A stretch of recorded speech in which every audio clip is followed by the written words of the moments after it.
So we're being recorded and we're live on Facebook now. Probably not a good. And nobody can see me there. I like that.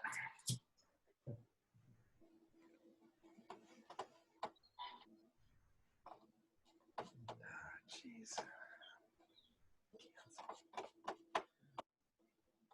Probably go to a different spot. And it's I can see you better. share screen. Okay. I don't know if anyone can check on the Keep Carmel Mountain Ranch Beautiful Facebook page and make sure that we are streaming there. According to Facebook, we are. So I'm going to assume that we are.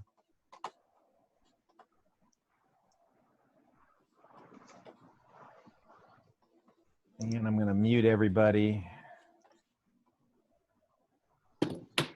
Yes. And I am unmuted. So the meeting will begin in about 1 minute.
Okay, welcome to the June 10th meeting of the Carmel Mountain Ranch Sabre Springs Community Council.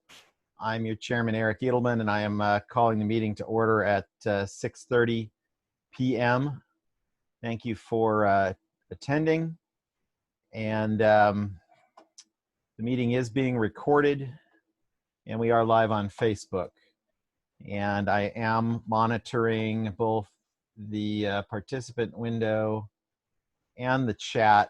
So if anyone has anything urgent to tell me, you can do so in the chat window as long as you're muted, and I'll unmute people one at a time when it is their turn to speak.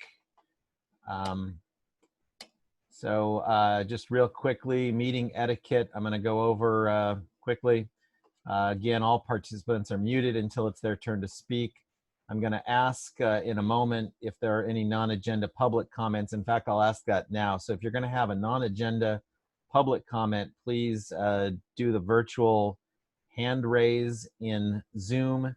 And that button should be under your, I believe it's called reactions. And if I don't see you, yes, Harold, I've got you for public comment, absolutely. And then I'll create a list of people, call on you one at a time, limit your comments to 3 minutes or less. I believe Harold's pooling some time, so his may take a little longer, but he is pooling some time. So then we're shooting for 90 minutes or less tonight, so I'm definitely going to be timing on the 3-minute thing. And it's the same procedure for comment on agenda items. When a presenter has completed their portion, I'll ask for raised hands again and make a list of people who wish to ask questions or make comments. And if we have any disruption from outside, Zoom bombing, anything like that, I'll end the meeting. Hopefully not. We haven't had any trouble the last couple of months, so I think we're good there. But if the meeting does suddenly end, it's because of some issue. Also, I've had some issues today with Spectrum Internet. Everything's cooking along real nicely right now. I made my son stop gaming during this, so hopefully that'll create the space that I need to work.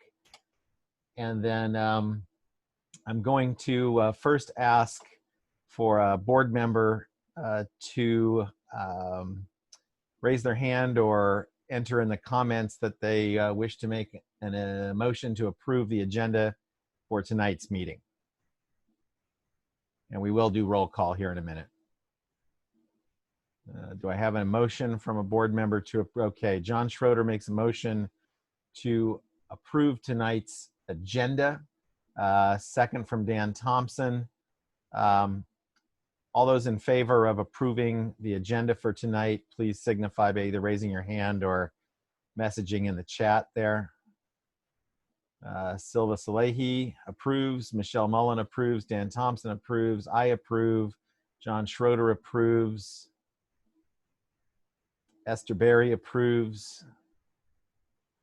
Majid Masharian approves. Kurt Carlson approves. Ryan Yamasaki approves.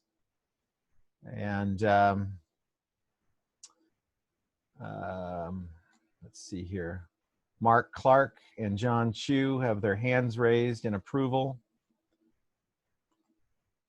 And I believe that's definitely enough to carry that motion for the agenda, so thank you. And now, real quickly, before we do introductions, I would like somebody to make, if somebody could make a motion to approve the minutes from April's meeting that were sent out so I can distribute those. Mark's hand is still raised, so I'm assuming that's, let's see. Approved minutes, second. Michelle Mullen, motion to approve. Okay, we have Michelle Mullen motioning to approve the minutes from last month and Kurt Carlson seconding. All those in favor, please signify, and I'll read your names off as I see them. The chat's working good. Okay, so we have Dan Thompson, yes. Mark Clark approves. Silva Salehi approves. Ryan Yamasaki approves. John Schroeder approves. Majid approves. Esther approves. Kurt approves. Eric Edelman approves.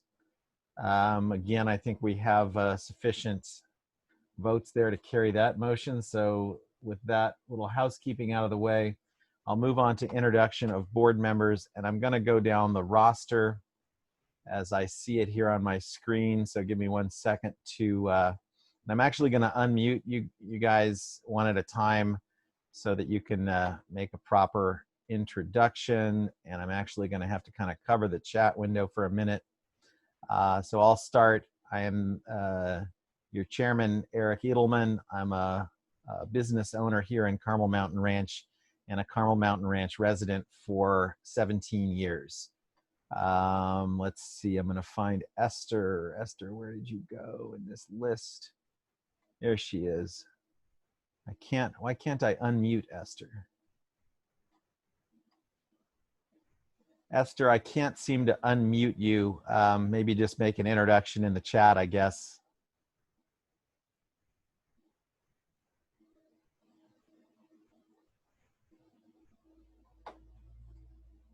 Esther Berry, homeowner.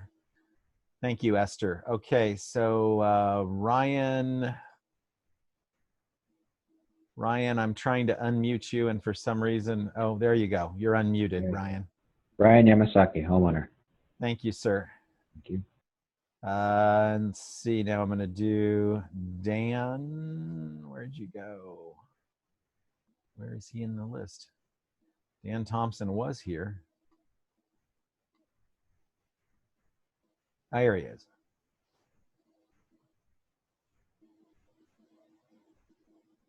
And I'm trying to unmute Dan. For some reason, it doesn't want to. Oh, there you go. Dan, you there? Yeah, Dan Thompson, business representative, also a homeowner for 32 years in Carmel Mountain Ranch. Awesome, thank you. John Chu, I'm going to find you and unmute you. Slightly cumbersome, I guess, here. Where did he go? John, here you are.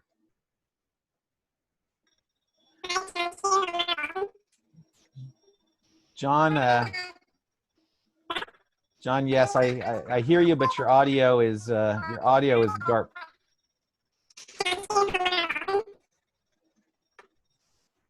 John, your audio is garbled, so I muted you. If you, yeah, thank you. John Chu, homeowner, Walden. Thank you, John.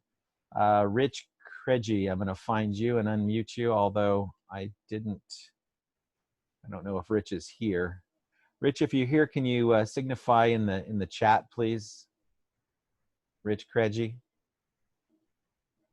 Okay, I don't see Rich in the participant window, and he's not chatting, and I didn't see him in the previous section. So at this point, we're going to assume Rich is not here. John Schroeder, I saw, and I'm going to unmute you, John. I just saw you. There you are. Go ahead, John. I'm John Schroeder. I'm a homeowner in Carmel Mountain Ranch. Been living here for 17 years. Thank you, John. Mark Clark. Mark's here. He's on the phone. Mark, are you there? I am. Can you hear me? Yes, I can. All right. Mark Clark, homeowner in Walden for 17 years. Thank you, sir. And Michelle Mullen, I know you're here. I'm going to unmute you. Michelle, can you hear us? Yes, I can hear you. This is Michelle Mullen, homeowner. Thank you. All right, and then Joe Valencia, there he is.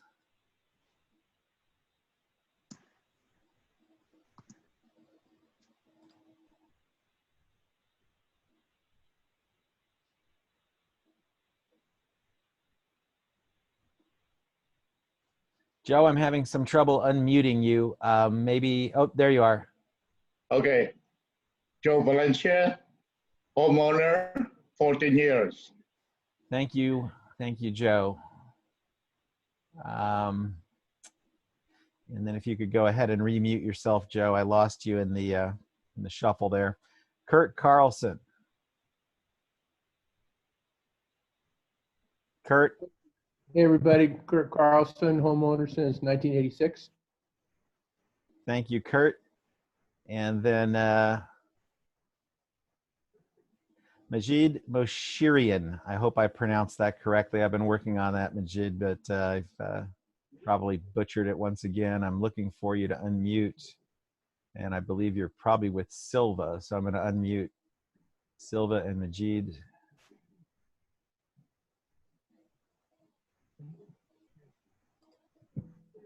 Trying to unmute you guys. Somehow it's not. There we go.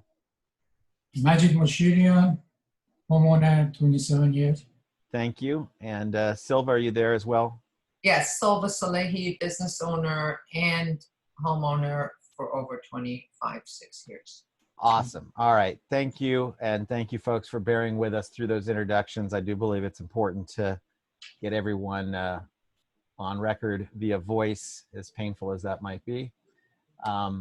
So we're moving on to CMRSSCC business, and looking back here, I know that Harold Klotz has public comments. I don't see anyone else in the chat that says they have non-agenda public comment. So if you, Ryan's, okay, after you click unmute, they get a pop-up. Oh, I see. That's the delay. Thank you, Ryan. Okay, so where was I? Harold, Harold, where'd you go?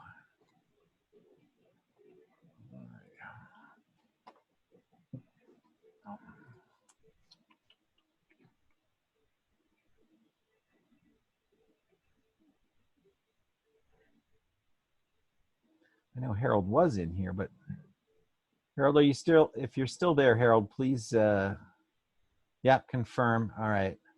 I'm looking for you in the list here, and somehow, there you are. Okay, unmute. Gotcha.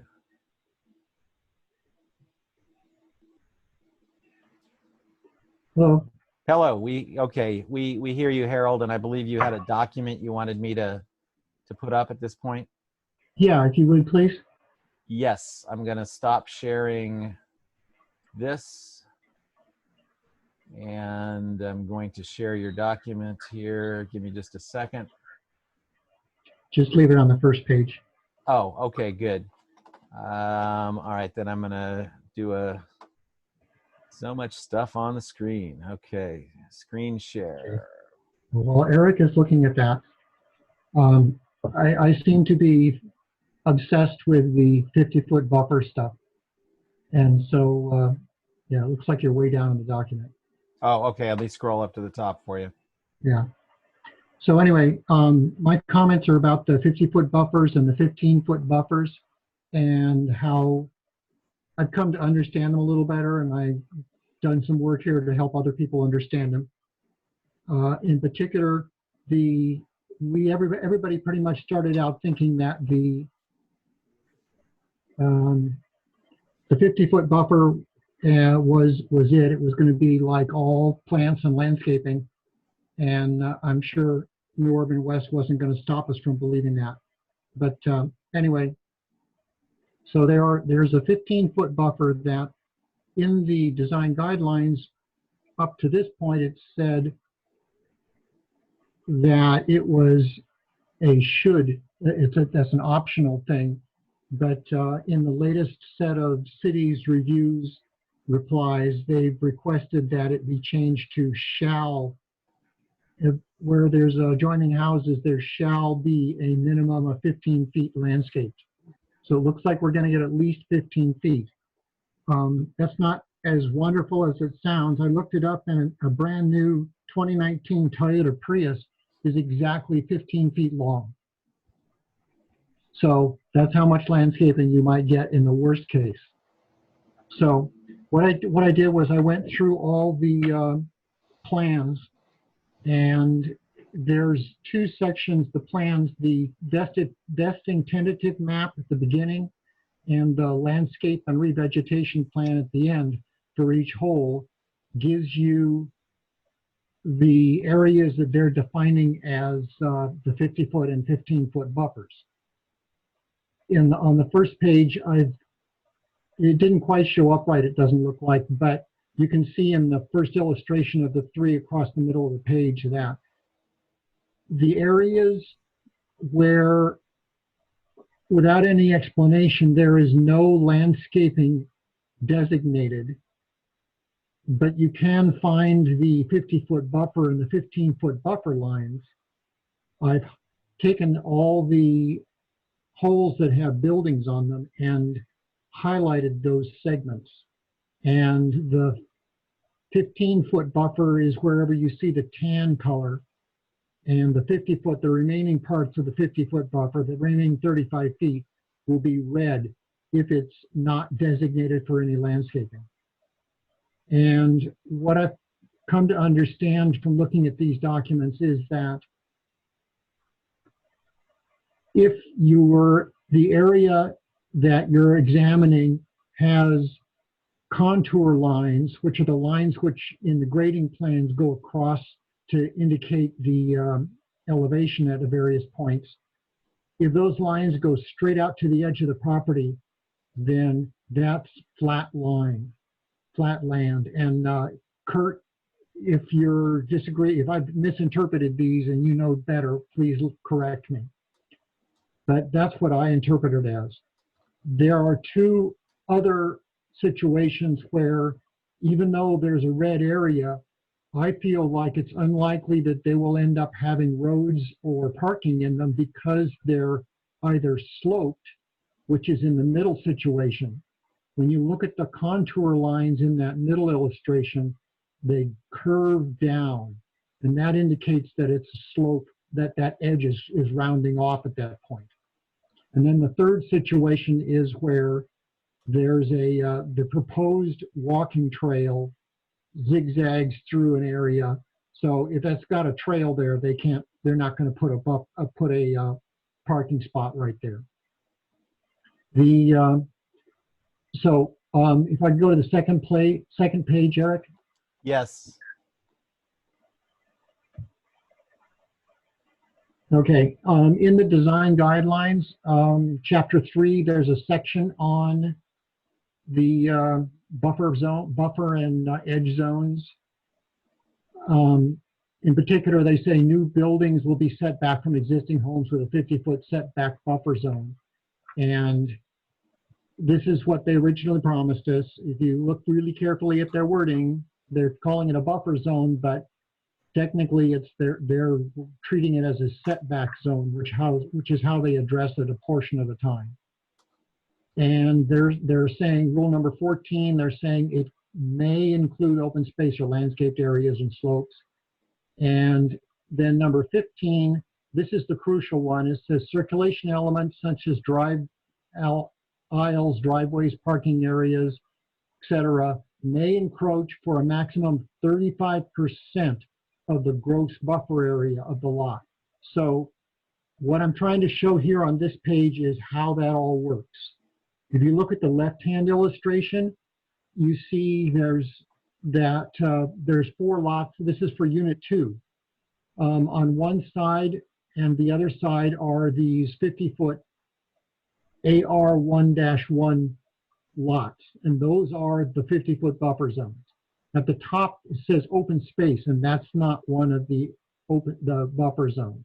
So if you take all the area in those 2 long, narrow buffer zones, and then you compare it to the amount of red area on that right-hand picture, that's the area that is not designated, doesn't have designated landscaping or isn't a slope that's obvious, that's landscaped. That's how much they're saying is eligible to have the encroachments on it. And you can see, especially on the bottom, on the lower of those 2 red areas, that the contour lines run straight across. So it's a gentle slope from the top to the bottom of that entire hole. But side to side is pretty level with the outside houses. So it's quite possible that that right-hand area, right-hand or lower red area, could be occupied by some sort of driveway, road, parking, something. In this case, it looks like the driveway, the entrance driveway, is right at the bottom of that hole. And so it's likely that that's where the entrance road is going to go. I then identified the unit number and the sheet that you can find this on the complete plan set. So let's go to the next hole, please.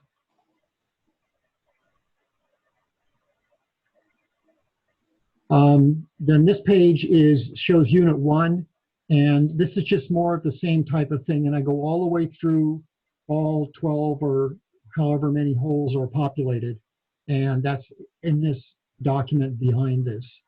So in this one, there's a lot more eligible land, but they couldn't do that on all of it because of the 35%. But if you look at the lower right-hand corner, I'm sorry, the right-hand side of the reds, on the unit 1 plan sheet 51 side, the right-hand edge has curved contour lines, so that's a slope. So that may or may not be a problem area. So with those tools, I'm hoping that any resident can look at this document and go back and look at more detail by zooming in on the actual plan set and see what the possibility of encroachment or road or circulation elements behind their house is. That's kind of the end of it for this document. I'm going to ask Eric to make this document available. And possibly, if you haven't already, I don't know if you have already, Eric, the part 1 and 2 that I'd submitted in previous meeting, maybe that goes along with it. Okay, I'll make sure those are all distributed together. Because they're really all the same subject. Okay, yeah, we've been, whatever you gave us last month, we put into the minutes, but I believe you're talking about something different. I'm thinking about maybe sending these, I mean, this could go in the minutes, but also to distribute it to the public. Okay, yeah, good. Just to your mailing list, maybe. I'll talk to you after the meeting about it. Okay, appreciate that. We'll email. Yes, indeed. I think that's about all I have to talk about. And by looking at this, I did conclude that there's less areas where the encroachment will occur than I had originally thought, but there's still enough that we should continue fighting this and try and hold them to a firm 50-foot buffer. I mean, 15 feet is ridiculous, as I'm sure Kurt would agree. So it's not going to protect you at all from the noise and intrusion of having cars go by. So anyway, that's my comments for the day. Thank you, Harold. We had, it was roughly 9 minutes. Harold had pooled time with 2 others. So we are within the guideline there. Thank you for presenting that. I'll get that out to everyone. And Harold and I will make sure that I have everything that he wants me to distribute. And the golf course subcommittee is going to start looking at this very carefully after tonight's meeting. Okay, so then I need to figure out where we're going next. 1 second here, folks. Okay, so public comment. Do we have Officer Julie? Are you with us this evening? I don't see you, but if you're here, please signify so in the chat if you could. I don't think she's here. Okay, well, if she pops up, we'll come back to her later. CMR Fire Station. CMR Fire, anybody here? I don't see anybody in the chat or in the participant list. I don't think they're here. State Senator Brian Jones, representative. Assemblyman Mainshine's representative, Rick Hauptfeld, is not here tonight. He apologized, but he will have a report for us next month. Supervisor Gaspar's representative, Anthony George.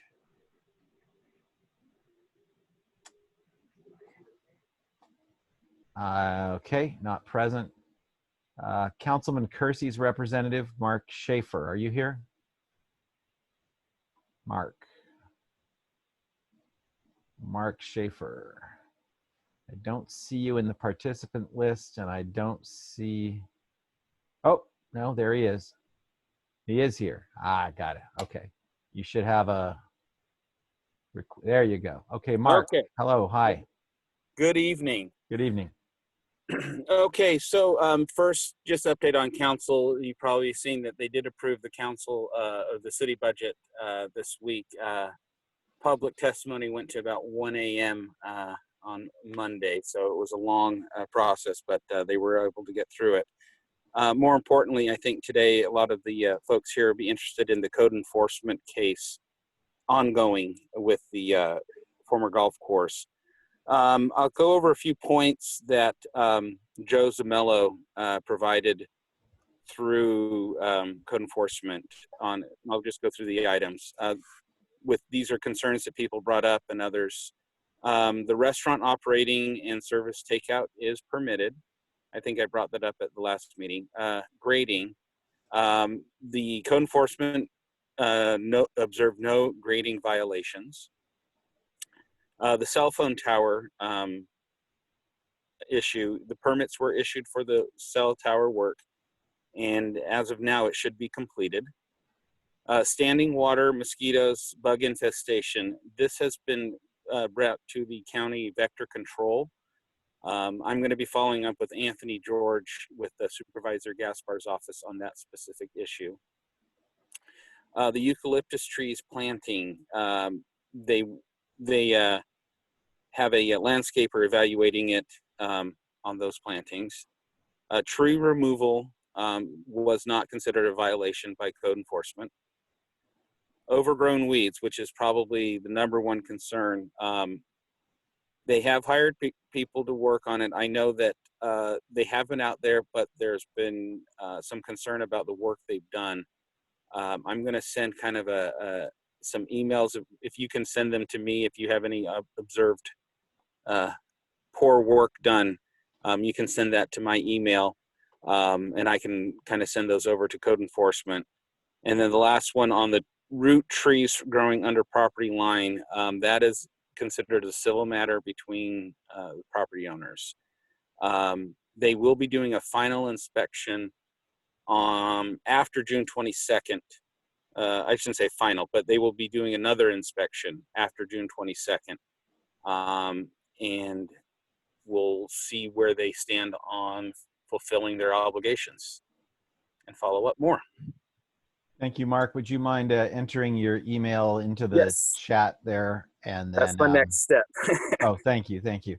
And then if people have questions about this code enforcement investigation, they can contact you directly, or should they contact Joe? I would say contact me. One of the weird things going on, you probably would get a better response from Joe. Let me type this in here. Sure. With kind of how the structure of these departments are and their relationship with the council offices, I actually have to communicate with a Kim Wallace, who then I can send stuff to Joe, but he won't actually directly respond to me. If you guys have Joe's email, you can send that to him. It's fine. I'm just kind of keeping a tab of everyone that's contacted our office just to follow up on each one of those items. Okay, thank you. Weird bureaucracy. Yes, I stopped sharing the screen, and hopefully what's appearing for people is the person speaking. I'm realizing I'm also kind of a TV producer here, and probably on Facebook Live didn't look very interesting to just have that slide up there while Mark was talking. Sorry. No, that's my bad. Does anybody have a question for Mark? Either you can enter it in the chat or raise your hand and I'll unmute you, or signify in the chat that you'd like me to unmute you and I will do so. Let's see, Todd Fontana is asking. Got it, yes. Okay, so you see that question? I will. I'll read the question so it's on record as well. Is there any mention from code enforcement about the excessive trash that is all over the golf course spilling onto the sidewalks? Thank you. No, there isn't, but that's what I can follow up with. Okay. Thank you. Any other questions for Mark Schaefer? I'm scrolling back and forth through the participant list as well as watching the chat here. And I'm not seeing any other input. So that being the case, we're going to go ahead and I'm going to reshare this slide and move on. Okay, so I'm just mentioning this real quick. New Urban West is not an agenda item tonight. They didn't have anything to present to us. And I'm making this brief statement about this. We do have upcoming Scott Sandstrom with New Point Communities, who's got a presentation on the Alante building, which has kind of consumed our attention this month. And the board and subcommittee are working to address issues with the New Urban West design guidelines.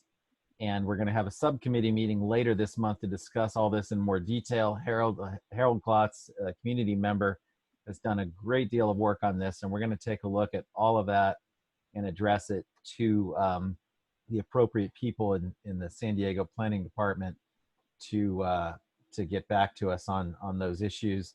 And I'm going to get that Zoom link out to everyone as soon as possible. The golf course subcommittee meeting, I don't believe is going to be on the same, whenever the normal meeting time was, and I forget pre-COVID, I think we were the 4th Tuesday of the month, something like that. That's also the large city meeting for all of the community planning chairs. We all have to attend this large Zoom meeting on the 4th Tuesday at the same time, and I want to be able to attend both meetings. So I'm not, we'll have the subcommittee meeting. I will let everyone know. I'll let CMR United know, so that's going to get blasted out. So just watch for information on that. And then with that, Okay, let me look at the chat real quick before I continue on to Troy.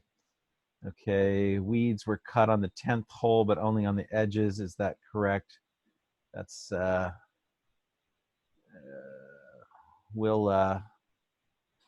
don't think we know. Mark Schaefer, are you still with me here?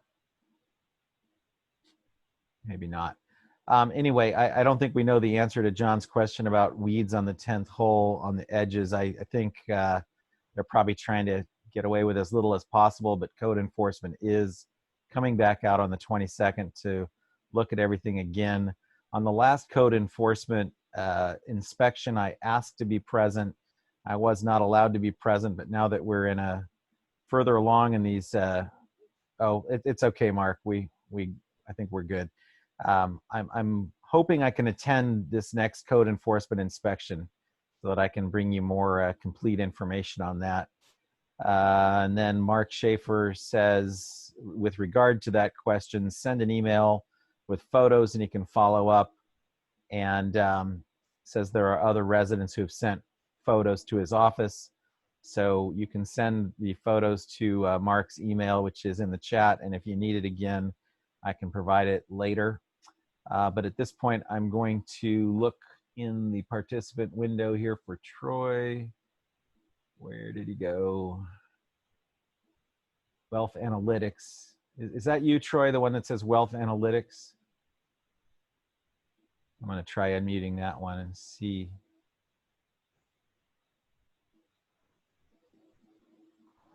That is me. All right, awesome. I'm going to stop sharing the screen so people can see your beautiful face, Troy. Great. I didn't mean to laugh when I said that. Yeah, beauty long ago left. We all know that. But anyway, thank you, Eric. We've been hard at work. Carmel Mountain United continues our quest to do everything in our power to stop this development, to preserve AR1-1 zoning, and to protect our community plan. And I've got just a few announcements along that line that I think are important. First of all, the HOA, Homeowner Association, the Master Association did vote last night to give us an extension on the signs. Many people have signs in their yards, and that was scheduled to end at the end of this month, June 30th, and they've extended for another 6 months. So now that goes to 12/31. So we will be, if you don't have a sign, we'll be ordering more. You can look for a blast on Nextdoor probably tomorrow. It's available on our website on how you would order a sign. They're $10, and that would be carmelmountainranch.org. So signs are continuing. There was some discussion there I had with Stephen Haidt. Stephen actually is the chair of the Penasquitos Northeast Action Group. And as you know, our neighbors just to the west of us are dealing with many of the same issues we have with a closed golf course and a tremendous amount of development, some of which has already started, others proposed, and most recently the Harlan, I think it's Harlan or Carlin Hotel closed, and they were now proposing some 300 new units there. So they have comparable issues, and of course that impacts all of us because that part of Rancho Penasquitos shops in our grocery stores and so forth and so on. So we've been collaborating together with them. They are having a town hall meeting, and I'd encourage people to attend. Eric did have the information up, and when I get done, I'm sure he'll put it back up there again. I'll share it again. Yeah, so that's Thursday, June 25th. Excuse me, that is not June 20th, it's June 16th at 6:00 p.m. And if you're interested in attending that, and I would encourage you to do so, there's an email, and you can see the email on the screen there, and you send your name, and they will give you the Zoom link and also login information. It's limited to 100 people. What I can tell you is that they have hired Everett Delano, which is the same attorney the HOA is using. And I believe they're active in litigation against the city and the owner of the hotel property. try to block that. So there's a lot to learn from these people. They've been at this for a long time. Their properties, there's different things, different issues, but the golf course property was zoned residential, and they've been able to hold off development for some time. So we want to support Stefan and his group, and you know, when things are up for votes, we want to go and vote. And I know that there's something we're probably going to be voting on soon in our own community, but I wanted to share that. Also, I wanted to share that, you know, ultimately, if this thing goes as planned, you know, it becomes up for a vote at the city council, and we have elections coming up, and there's going to be a new city councilman in our district. There will also be a new mayor and several other city council people. And with this in mind, I'm going to put together a Zoom meeting on June the 25th at 5 o'clock p.m. and we'll blast that out. I don't have the specific details, but you can put a little placeholder in your calendar. And that will be with Barbara Bree, our mayoral candidate. So if you're interested in that, look forward to several announcements. And again, I'm putting that together personally, but we will put that up to both Nextdoor and our website and our email group. And then finally, I just wanted to say that Carmel Mountain United is strongly opposed to the Alante project in the form of park and ride. We believe that it's just going to create a parking disaster. There is no on-street parking. Any apartment that we have in Carmel Mountain Ranch right now has got massive overflow parking on the streets with regulation parking, and we view this as just a huge problem. So I wanted to just share that, and that's all I have for today. Eric, thank you so much. Okay, Troy, thank you. And I neglected to recognize Marlon from City Planning is here. Marlon Penn, I'll let you pronounce your last name, Marlon. It's Pangolinan. Pangolinan, thank you. Pangolinan. Yeah, hi everybody, thanks Eric. Hi everybody, I'm Marlene Pangolinan from the Planning Department. I'm a senior planner. I'm actually filling in for Tony Kempton, who is your assigned community planner. Don't really have anything to report, just to let you guys know that the housing element, our newest update of the housing element, is going to City Council next week.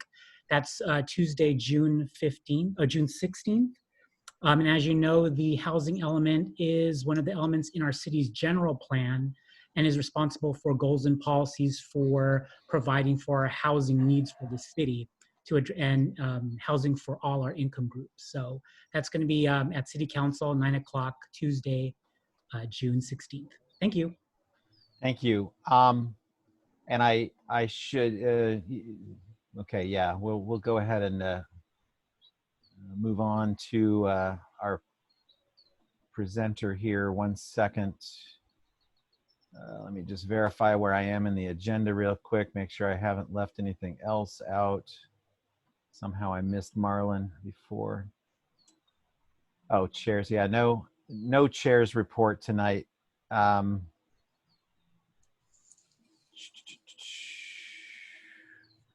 The question, and Marlon, maybe you can answer this. There's a question from Julianne Howes that's asking if the city meeting is in person or online. I'm assuming it's an online meeting.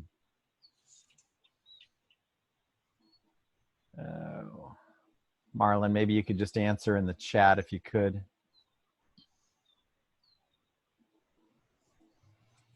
Yeah, yes, it's online. Where did we go? The participants. 1 second. I'm going to unmute you real quick, Marlon.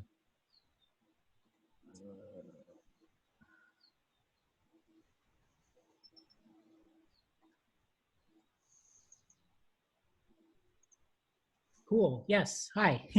Yes, the meeting will be held virtually like it has been since the advent of COVID. So yes, it'll be online. And how do people find the link? If you go to the city's website, there are instructions there to provide comments as well as to view the meeting online as well.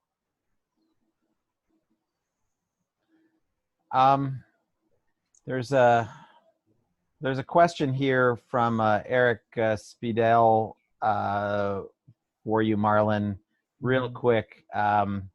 Basically, the upshot is how does the city perform traffic and other environmental impact studies related to, well, you're not the planner on the golf course. Maybe you could answer this in a general way. How are you performing traffic and other studies during the COVID-19 shutdown, given that where traffic is severely reduced? Right. Do you know the answer to that? Yeah, city staff is, like the question asks, most of us are working remotely. In the case where consultants or staff are doing analysis, they conduct that and also observe all the social distancing guidelines and all the, the guidelines for maintaining, well, I think the intent of the question was with regard to traffic, the traffic being severely reduced right now. Are you doing traffic studies on the reduced level of traffic, or are you, how is that working? Yeah, that I do not know. That's another department that would conduct those traffic studies. Yeah, yep. And then one more question. Is there a specific location on the website? Is it part of the planning department? I think referring to how to find the link for this meeting that you were referring to. Yes, so if you go in generally to www.sandiego.gov, and in any of the menu headings there, it shows the city council links. It should be up there. I can find it real quick and then post it in the chat if you like. Thank you. Okay, thank you. And we're gonna move on to Scott Sandstrom now. Let me just okay. Actually, I'm gonna get out of this, get into this, and I'm gonna unmute Scott. Here you are.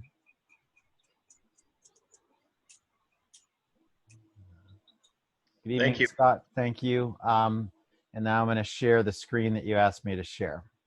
Eric, could you also unmute Tyler so if I have a question that Tyler can help me answer? Yes, sir. Okay, thank you. That's done. All right. Thank you. Scott Sandstrom, New Point Communities President. We are a local-based developer here in Rancho Bernardo. Tonight, we are bringing before you for action item our project we call Alante. It is a 50-unit apartment project located on the former Park and Ride site just north of the OG Center and south of the golf course, the former golf course there on Rancho Carmel Drive in Provençal Place. This is a rendering of the final building that we have gone through city staff. This is the south elevation, so if you're in Provençal Place looking north, this is our elevation to the north. One update we did from the previous presentations we have made to you is we have pulled our eastern edge of our building 15 foot to the west to give greater separation. I'll show more on that later. We also changed our color scheme to more earth tones with taupes and creams from our previous grays and blues hues that were on our earlier color schemes, as we wanted to reflect more of the neighborhood color schemes around us. So that is an update as well. Eric, next slide, please. As I said, we're a proposed 50 units, and we are asking for a community plan amendment, a rezone, and a project approval. We believe we are consistent with the city general plan, City of Villages. The greater document of the city that was updated called for intensifying density around traffic areas. We are located in a transit priority area, being a quarter mile north of the MTS station, just on the other side of Ted Williams. We are, as a part of our 50 units, as I've mentioned before, providing 15 income restricted units. 5 of those will be available for incomes at 60% of median income, 5 at 80, and 5 at 120. We are doing that without any government assistance or fees or money from the government. That is a voluntary program. Being a city property, that was a requirement that when we went before City Council in June of 2018 to be able to get the approval to buy the site, we were required to bring forward ideas on affordable housing, and that is our commitment And that's a voluntary commitment without any government financing, tax credit finance, and that's all just part of our development. The site, we feel, is very well located for multifamily because it is near a transit station. It is near across the street from a park. It has shopping nearby, within a mile. It is within walking distance of schools as well. So we believe the site is ideally located for multifamily. And we believe it is a unique use of the park and ride. We're going to keep the park and ride and build up and over it instead of demoing it and sending all that to a landfill. We believe it's a good reuse of the property. Next slide, Eric. Thank you. The current land use designation is LM in the community plan. We are proposing VH. As you can see on the left slide, our half-acre site would be redesignated in the community plan as VH.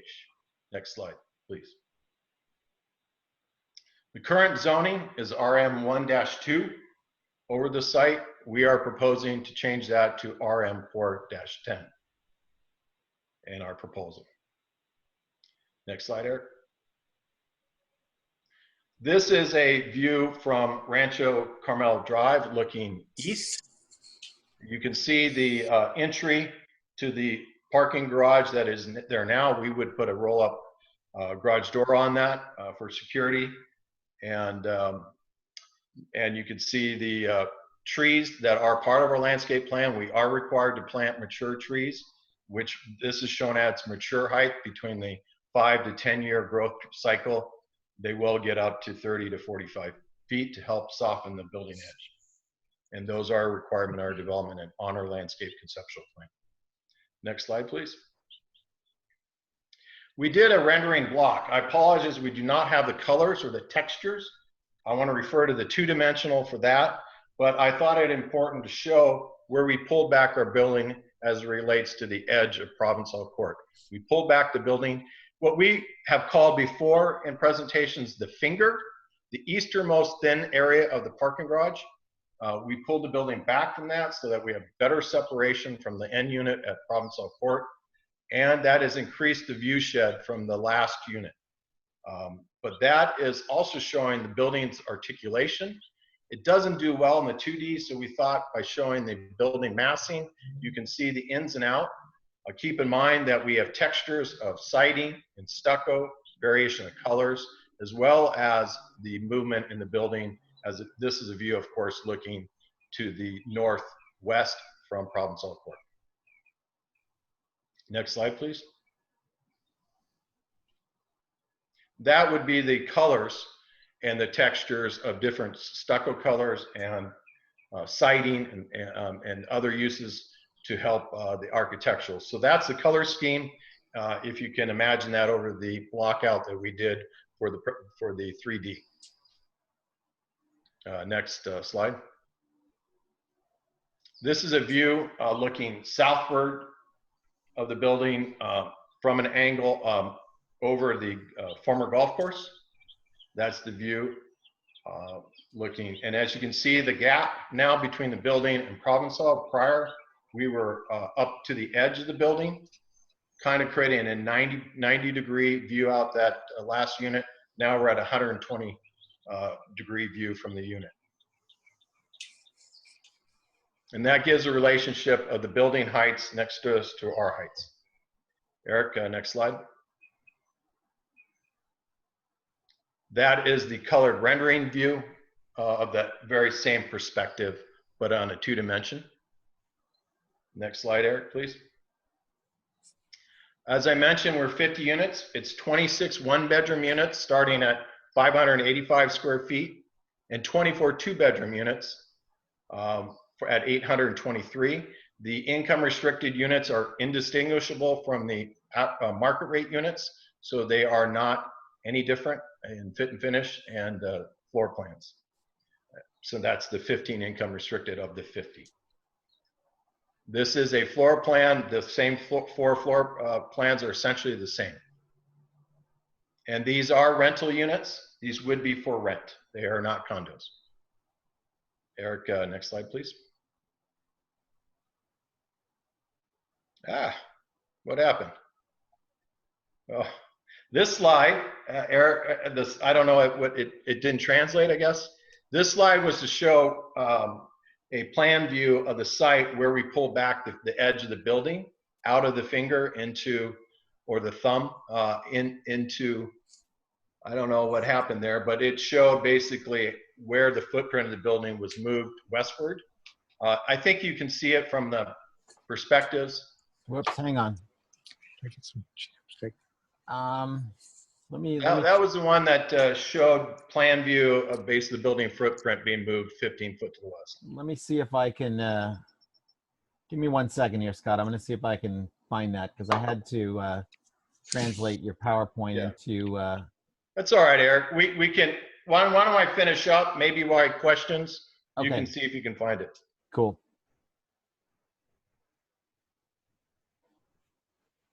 Can you go to the next slide? All right. We are also building this as a green building. We are going to put solar panels that will help offset the rents.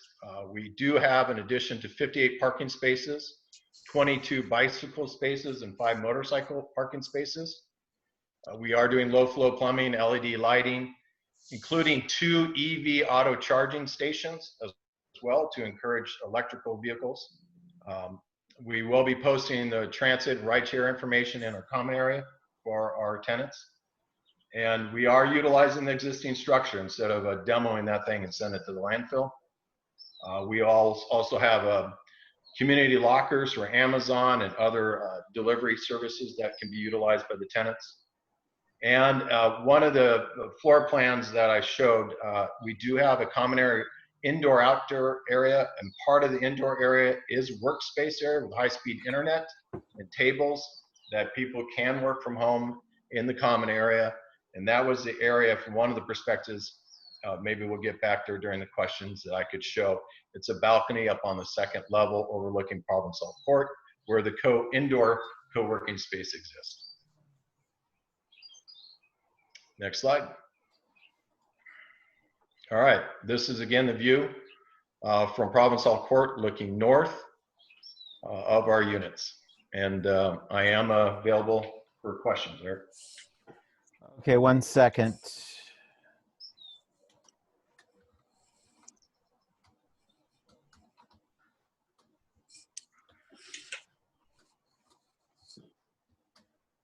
I'm actually, I was typing a private message there to Tyler asking if the image that was missing, if you guys could just email me that individual image or slide, I could probably get it up on the screen. I'm trying to do that right now. Thank you. And then I'm going to stop sharing this. And what's going to happen now, folks, is we're going to go through, now that Scott has made his presentation, the board is going to ask him questions one at a time, any questions or comments they might have. And then once that is done, we will get to community input.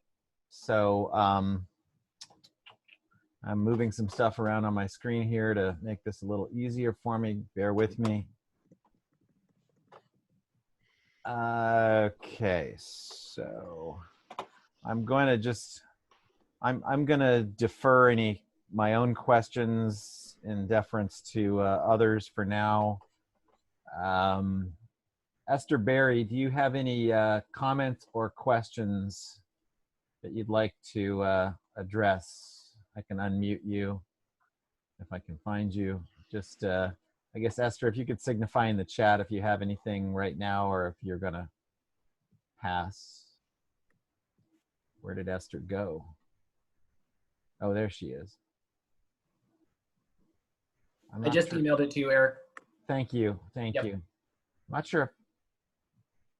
I don't know if Esther can hear me or not. I don't have the ability to mute or unmute her. I'm not sure. I see her in attendance, but for some reason not getting any feedback from her, either audible or in the chat. So we'll circle back on. I'm going to go to Ryan. Ryan, I'm unmuting you. do you have a question or comment on this presentation? I do not have any questions or comments at this time. Okay. Looking forward to other comments. Okay. Then that brings us to Dan Thompson. Let me find you and unmute you, Dan.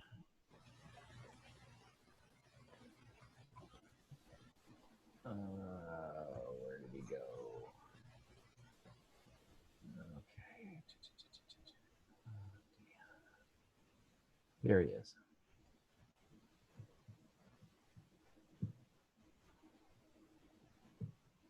Can you hear me? Yes, sir. Yes. So I do have a comment. I think you did a fine presentation. I think this would be a lovely unit somewhere near UTC, downtown San Diego. I don't feel that it, with the 1 and 2 bedrooms, fits in with our community plan. And that's my comment. Thank you. Okay, thank you, Dan. I don't believe there was a question for you there, Scott, so I'll move on. John, okay, John Chu.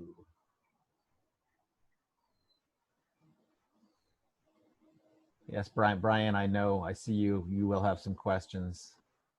And, okay, so where was I going? John, where'd you go? All right, can you guys hear me? I can. Yes, we can. Okay. I think my only question, I like how you address the issue of the visibility from Province Hall. Have you looked at potentially doing some setback from the front of the building or at the higher levels?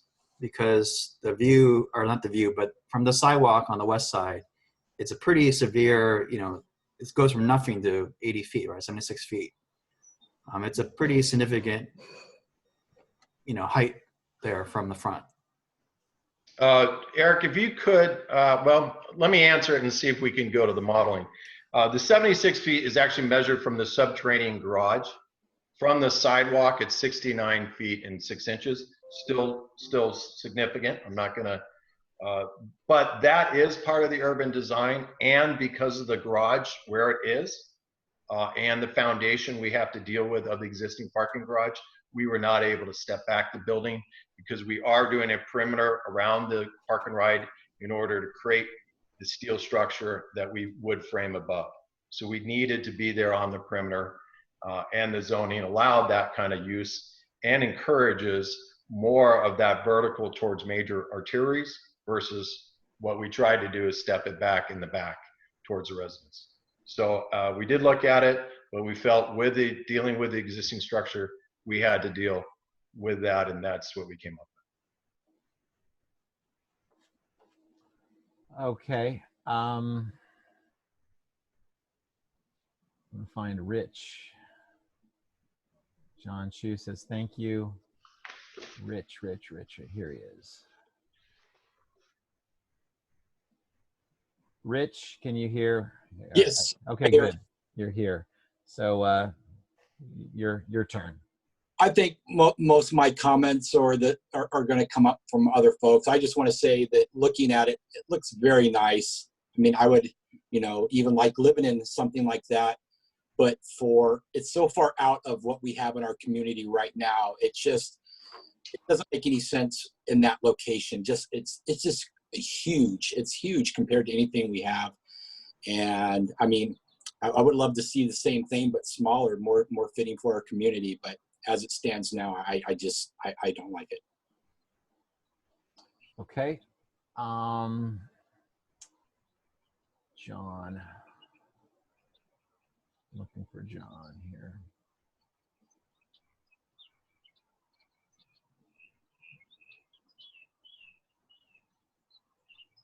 John Schroeder, here you are.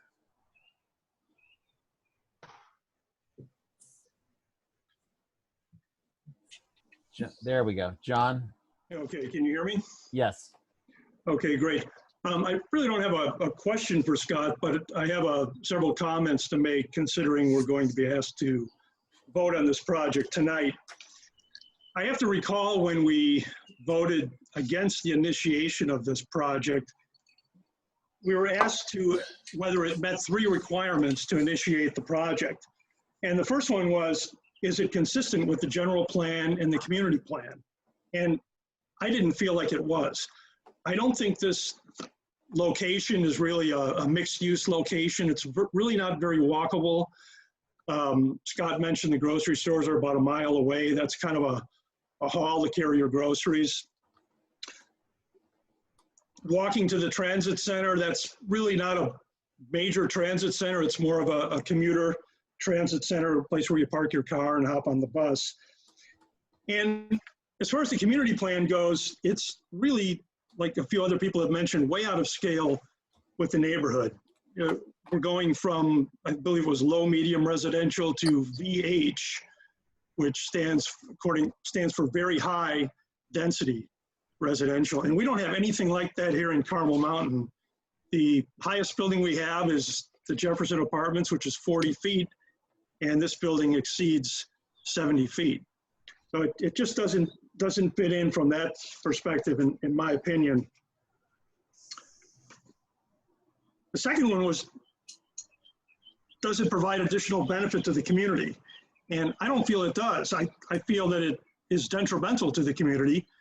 There's going to be traffic issues at the cul-de-sac there outside Provencal. The size of the building, Scott, I commend you for cutting the thumb back there, but in the afternoon, I think that's still going to provide quite a bit of shadow on the existing Provencal residents there. So it's kind of a monster, in my opinion, next to the existing multifamily next door. And thirdly, we were asked if the public facilities are available to support something like this. Now, I don't know, maybe the water is, maybe electricity, I don't know. But as far as that intersection, once again, that's crowded already, and to throw in another 50 units worth of cars is just, I can't really see how it's going to work. And not only in normal times, but for a fire emergency, I just view that as being a disaster. So those are my concerns at the beginning. And Scott, I know that New Point Communities made an attempt to propose to the city. You even put a table together that we look at various numbers of units that could be considered. And that's what this group wanted to do. And you said that you submitted that to the city and the city rejected it.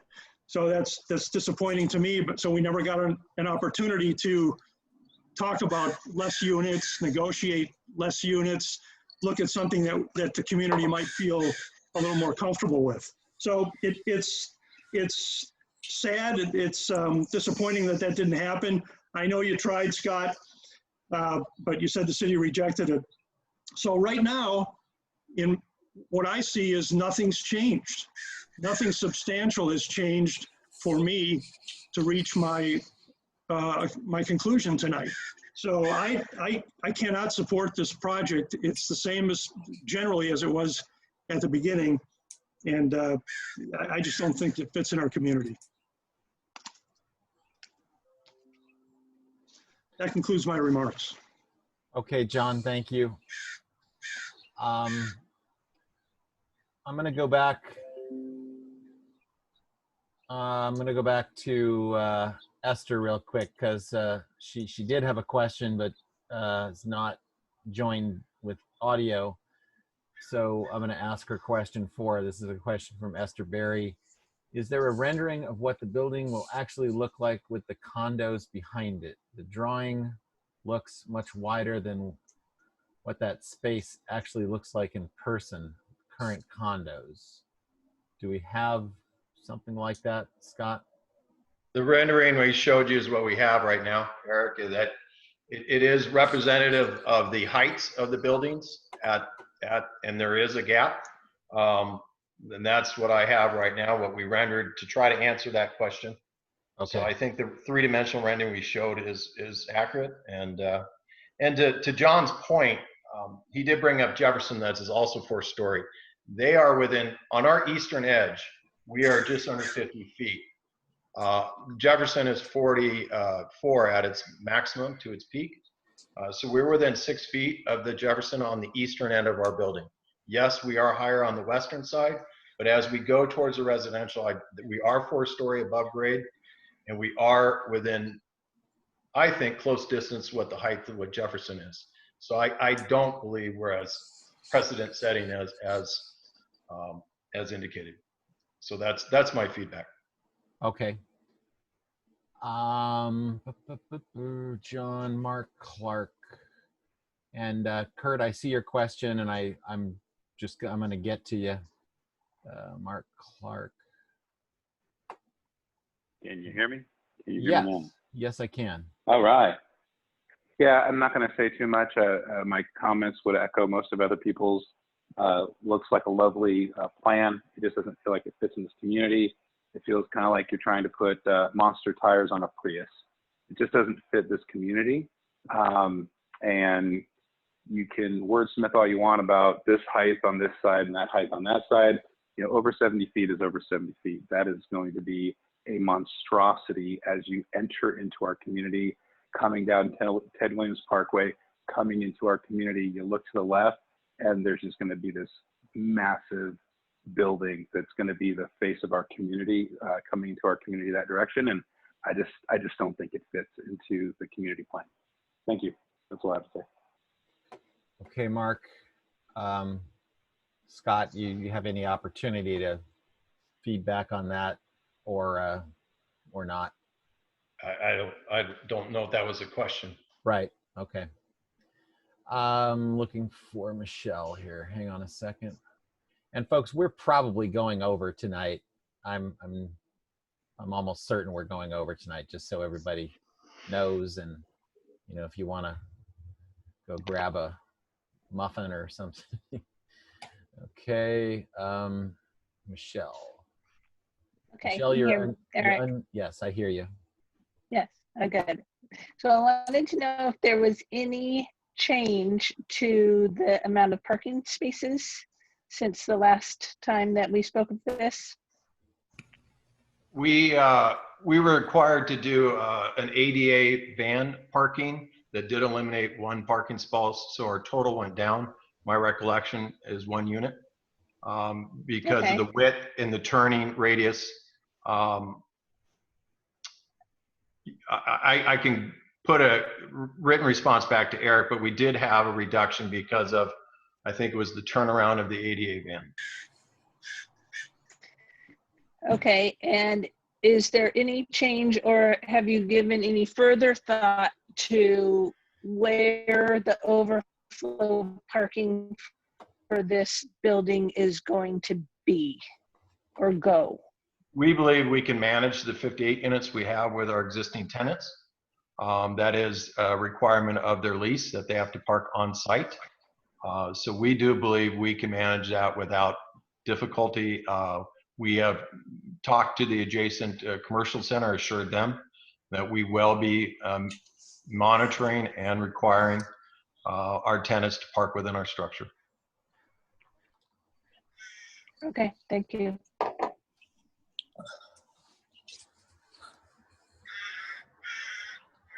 That's all I have, Eric. Okay, yeah, thank you. I'll be right with you guys.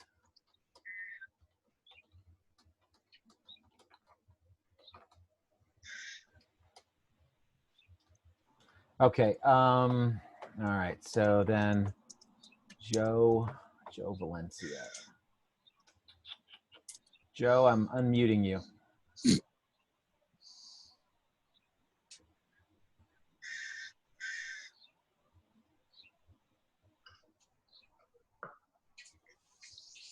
Joe, are you there?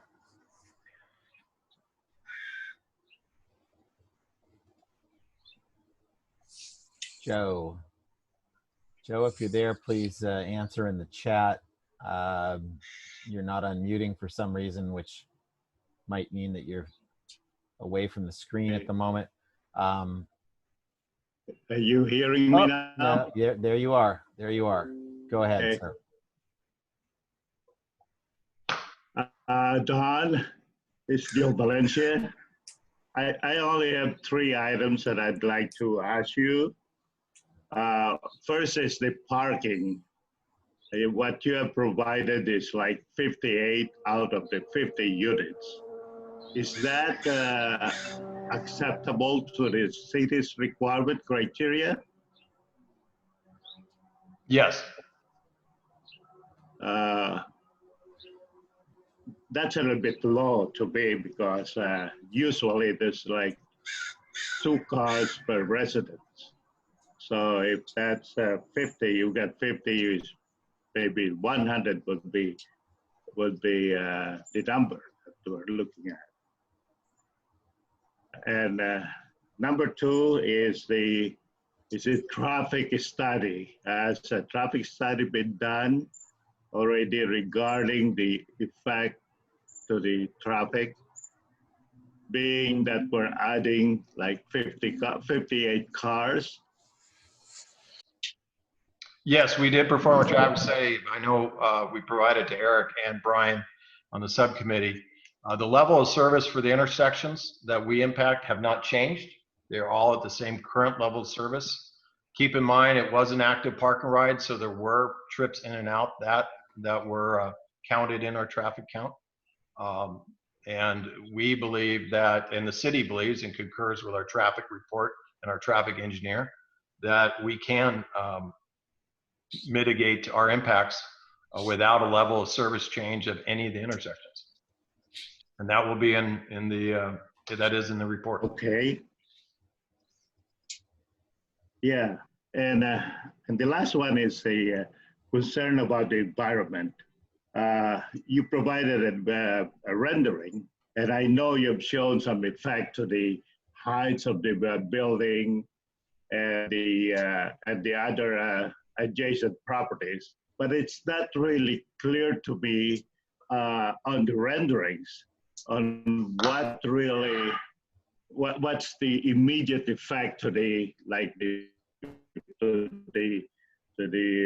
adjacent businesses around it. I did not see anything like that in your rendering.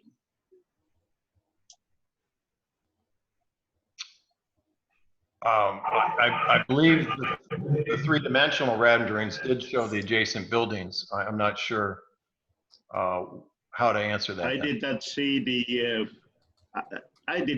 the buildings like around it, like you know, the parking lot around it, other things. It's just like square buildings is what you've shown from far away, not the immediate rendering of the area.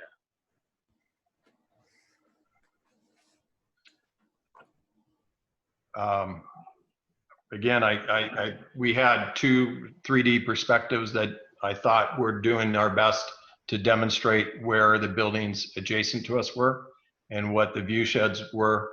And I believe that it is accurate, and it does show where the last Provençal building was. That is the only building that's really adjacent to us. The commercial centers across the street, of course, the park is. Yeah, right. Well, okay. The presentation was very good. I like it. Just the concerns on parking, the traffic, and the immediate effect to the adjacent properties. Thank you. Thank you, Joseph. So I see all of the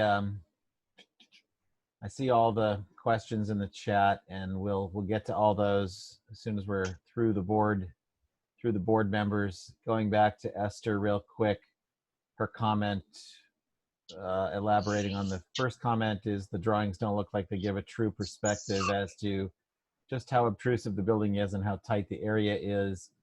The drawings make it appear as if it's all clear behind. So that's her comment. Kurt, I'm unmuting Kurt.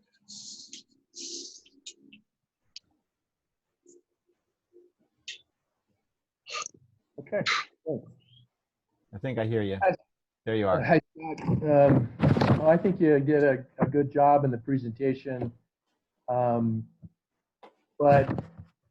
I have a couple of small questions. One of them was, and I think the question was asked, but I don't know if I heard the answer, and that was why wasn't the building stepped back off of Carmel, Rancho Carmel Drive? Why? I still don't understand it because it seems like I've done a lot of projects in the city of San Diego, and that's one of the first things that they have always in the past have asked for, and the community has asked for, because it's sort of it kind of helps soften the street feeling, of the building on the street.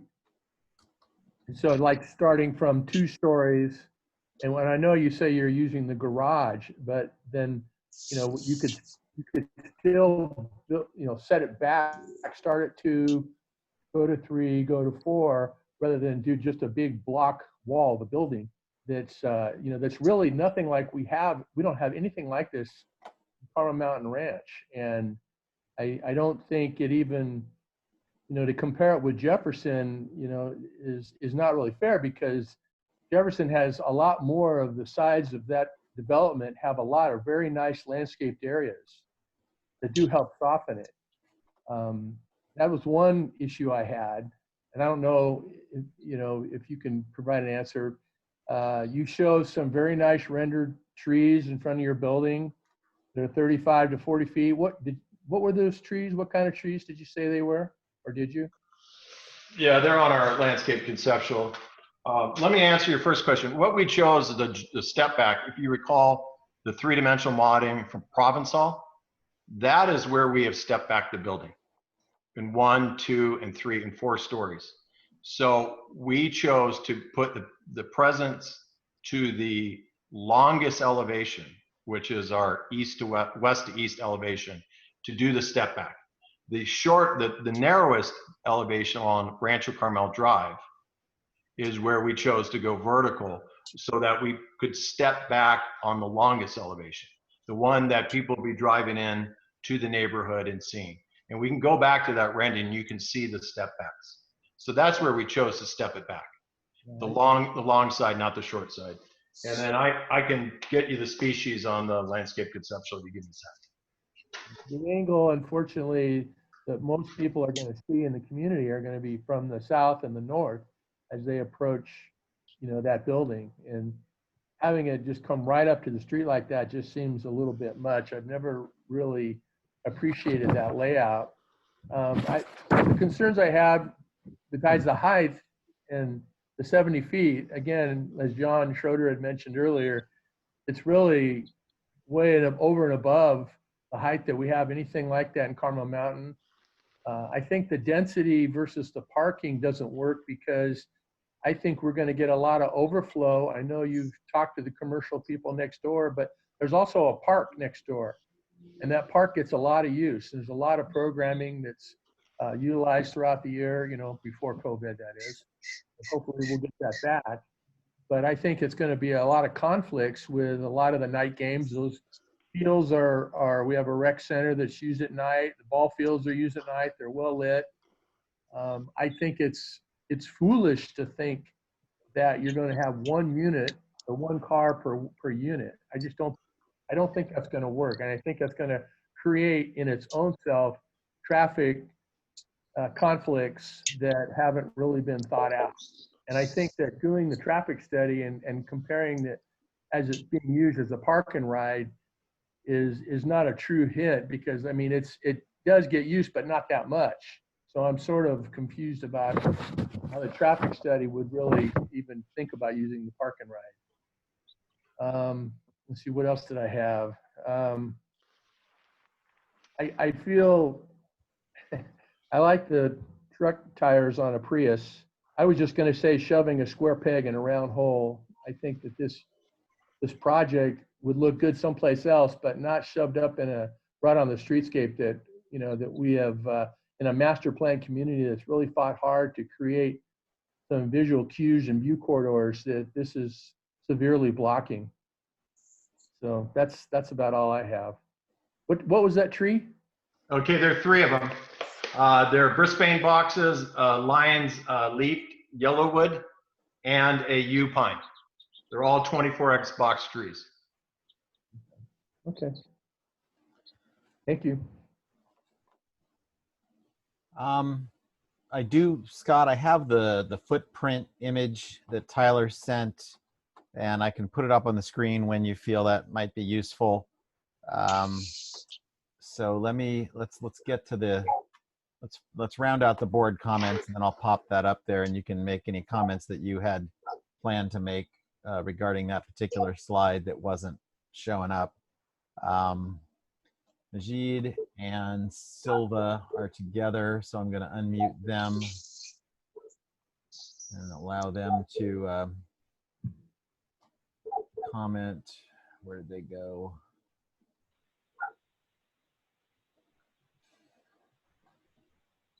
Are they still here? Michelle. Silva, yeah, okay, Silva is here. Wait, what am I? I'm looking for the screen name. I believe it's Silva's name I'm looking for. Why can't? There we go. There we go. Sorry, guys.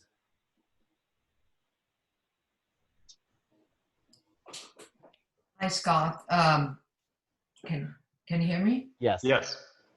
Hi, Scott. Thank you so much for the presentation. I have a couple of questions that was answered, but my main question is traffic and the number of parking spaces. I do live across from a apartment building in Carmel Mountain Ranch, and they do have enough parking spaces for a 1 and 2 bedroom units that they have, but the street every night fills up with tons of parking. And they have, they even have visitors parking in that building. Do you have any visitors parking in this structure? There will be, thank you, Eric. There will be 58 spots. One is van parking, and then there'll be guest parking in front of the gate that we're going to be installing. So there'll be 50 designated resident spots and 7 guest parking spots and 1 ADA access van spot. There was a question I could see in the chat.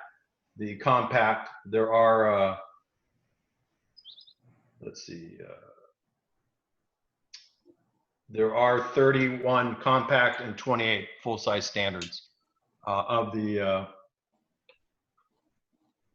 55 total parking. Well, there's 57 because two are EV spaces that are prioritized to EV, where the 2 EV stations are, and those are full-size. So we have 26 standard and 31 compact spots. And of those, 7 are for guests and 50 are for residents. 1 per unit. Yes. And how are you going to rent them? You're going to ask people not to have cars, and you're going to rent to people who don't have cars, or how? Because there's absolutely no parking in adjacent to this complex. So how are you going to? That will be a requirement of the rent to have assigned spaces, and they cannot have additional cars beyond that. Okay, thank you. No other questions. I have a, No other questions. Sorry, Magic has a question. Okay. yeah, hi Scott. Hello. I have a comment, but most of the comments that are already people were explaining. But again, back to the picture, I see this picture that right now has those apartment next to your building that you're building. But in your drawing and stuff, everything was boxes of the white stuff that doesn't show the height that you have a 3D showing to the height of those complex and those, you know, the shopping center. Is there any way that you can include this? Right now, I can see building and stuff. With that, Yeah.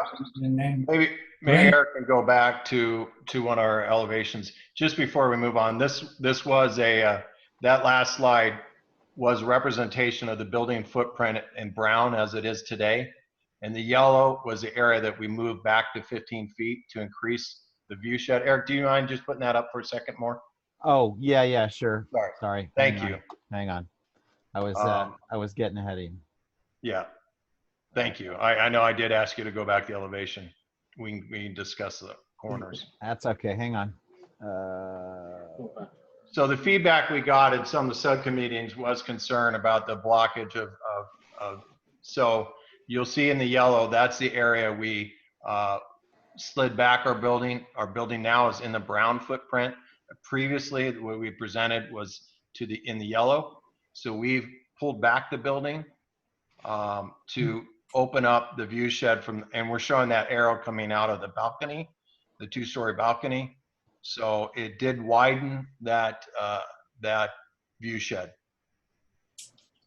Yeah, but the Carmel Mountain Ranch is a community that has some rural regulation, and then we never seen any 70-feet apartment in our community, and we are like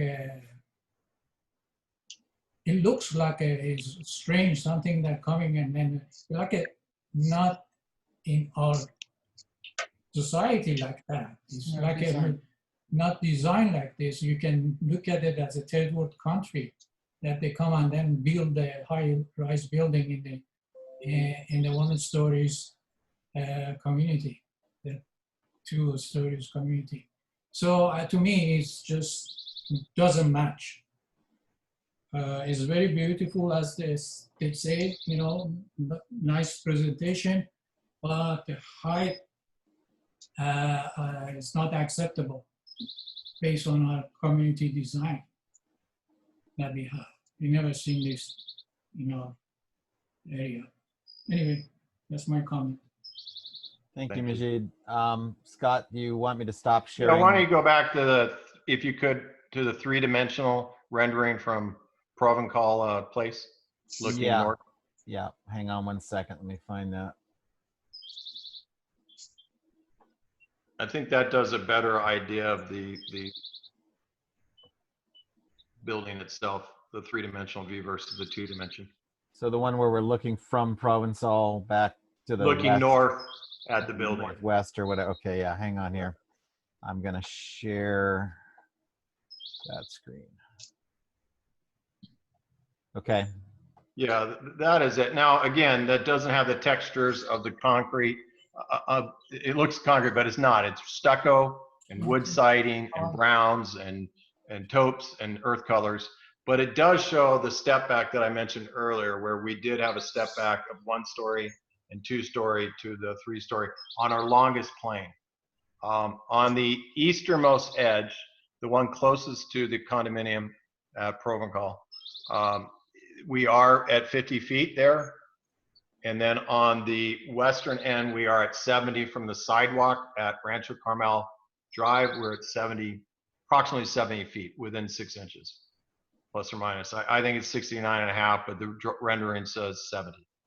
So that is the heights to, I think, answer the previous question, what are the heights of the buildings?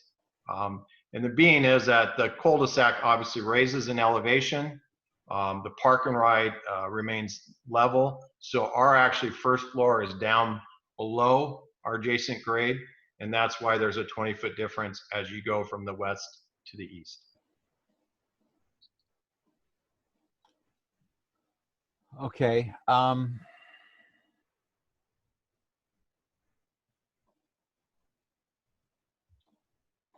Let's see here. I'm gonna stop sharing this for now, if you don't, as long as that's okay.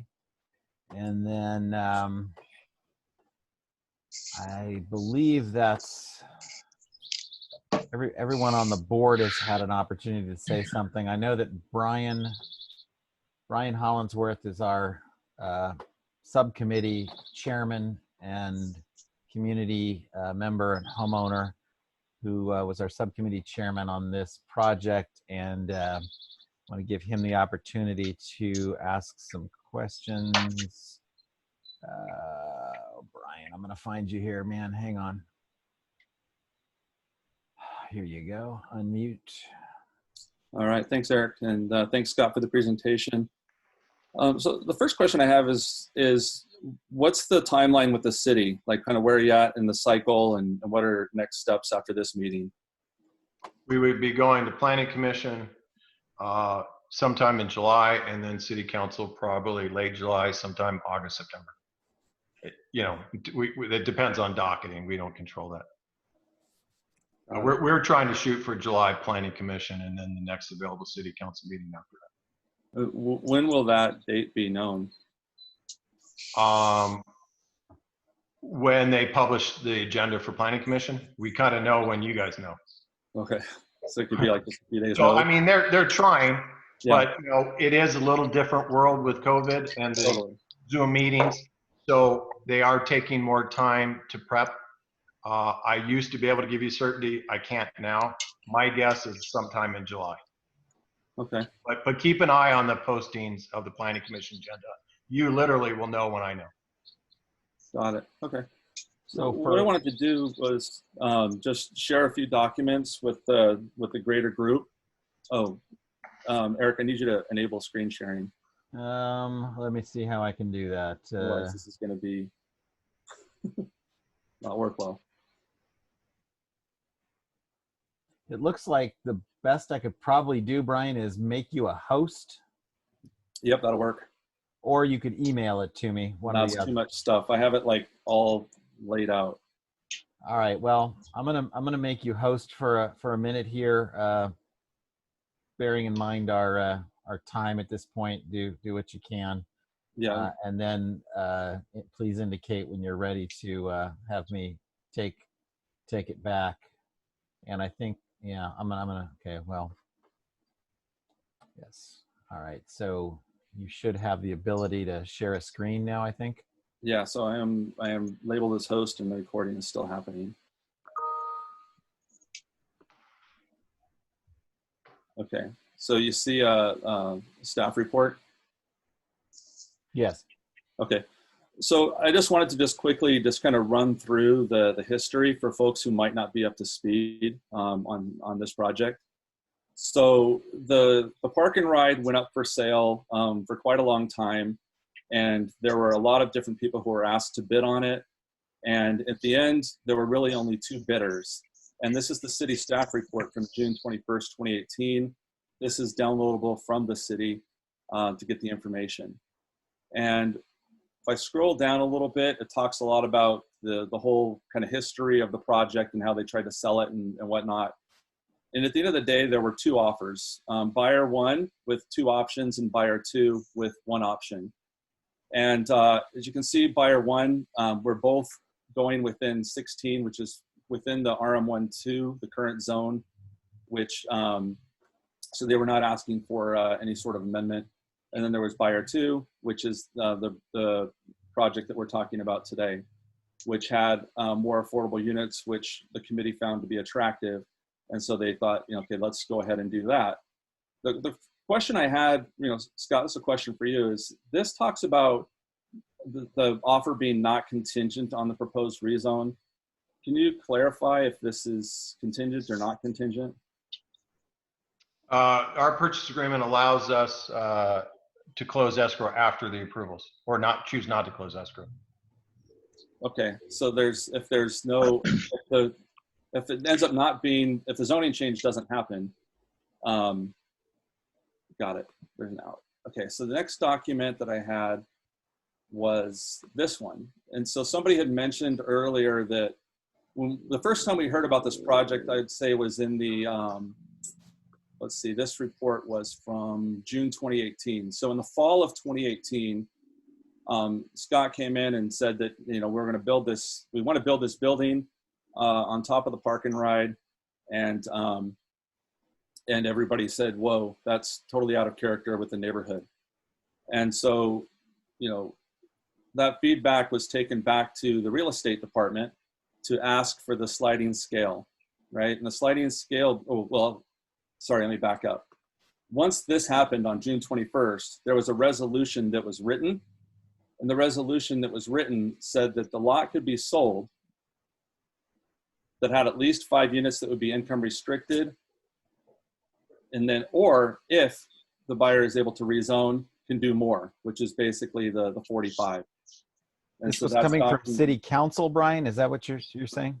This is the city staff report from real estate that was given to council to vote on a resolution. Okay, so the resolution was from the city council. Yeah, so the resolution was passed, and this is the one that talks about the number of units for the $600,000 is one of the options. And this is like, if the property can be rezoned, then they can do more units. So it's still an if. It's not a must build a minimum of 45 units.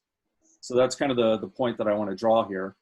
But given that there was a lot of pushback, and in order to make this an economically viable project with less risk,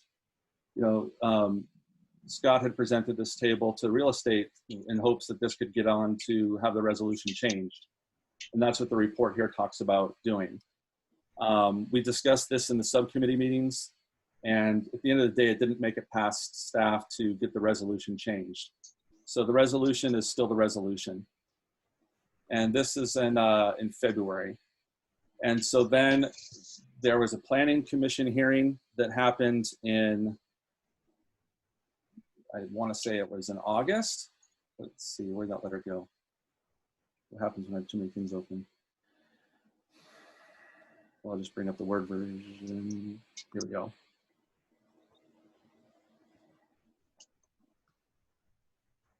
So in August, there was a planning commission meeting. And at that planning commission meeting, there was a building that was presented that had 48 units, which was what the original proposal that we saw that was in, I believe it was yellow or brown within that diagram that we saw. And given that there was no adjustment here, the project had to be sent forward at greater than 45 units. There was a lot of pushback to, what's either called either the finger or the sore thumb. And that got put back 15 feet because of some photos that Karen had shared during the planning commission meeting live to show what that person's view would be like at the end unit. So the 15 feet was moved back because one of the planning, Karen brought it up, and one of the planning commissioners noted it, and so that adjustment was made. After that, the proposal came back, I believe it was, I can't remember if it was still at 48 units or if it got adjusted to 50 at that point. Our committee meetings were basically, we can't change the floors, the number of floors, the density, it has to be greater than 45. And we really only had input to the color and some level of texture, so not much. So that got to the point where we got the last set of plans before, like a couple of weeks ago, that we saw were from December. And we also received some review cycle notes at that point in time in December.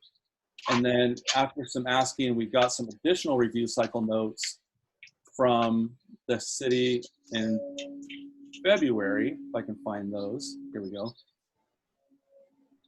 There were some additional notes that we had in February that we had some questions about. And then we hadn't seen any updates from this. So we were wondering about what was going on with the 70 feet or whatnot, the height and bulk and things like that. Once we had the meeting last month, Tyler was on the meeting, and so it was time for my turn. And so I just asked Tyler, hey, is there any updates on the project? Because last we know are these February 20 notes.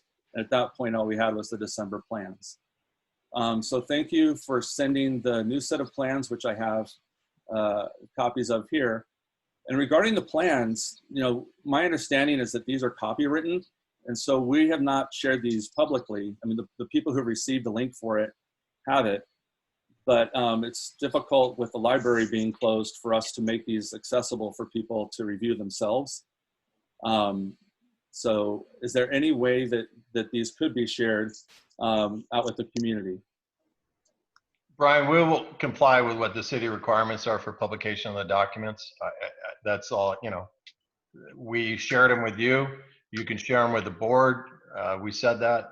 So as far as the public review, I will defer to the city process when we get there with the agenda item that the plans are shared with the public. I can't answer that right now until I talk to their process. Okay, I didn't want to cause any problems by sending out plans that might be copywritten. Yeah. The link will be shared for public viewing. Let me just confirm with the city how we go about doing that. Okay. And then you have a physical set as well as Eric does. Yeah, I think they're still at Eric's house. I haven't had a chance to pick them up, but I have this digital copy here. And then within this, one of the things I wanted to point out was this line right here, this property line that goes right up against this person's patio. It's unclear when we were looking at this about where the actual where the pylons go that are supposed to hold up this building.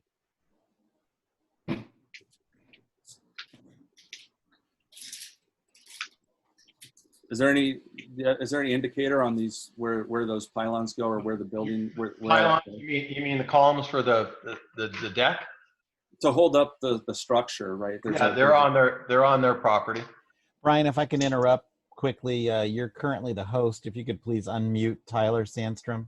Oh, okay. Thank you. Let's see, where is? Brian, I mean, we're doing nothing in that area to affect that building. We're not building anywhere near it. So the park and ride stays as is, so there'll be no effect to that adjacent unit. Got it. Okay, Tyler, you should be unmuted. Thank you. You have something that you wanted to say? It was just in case. I just wanted to make sure I had the ability. I mean, that is the record survey. It does show that the unit is on its property. We're not disturbing or building anywhere near that, so there should be no effect to that building.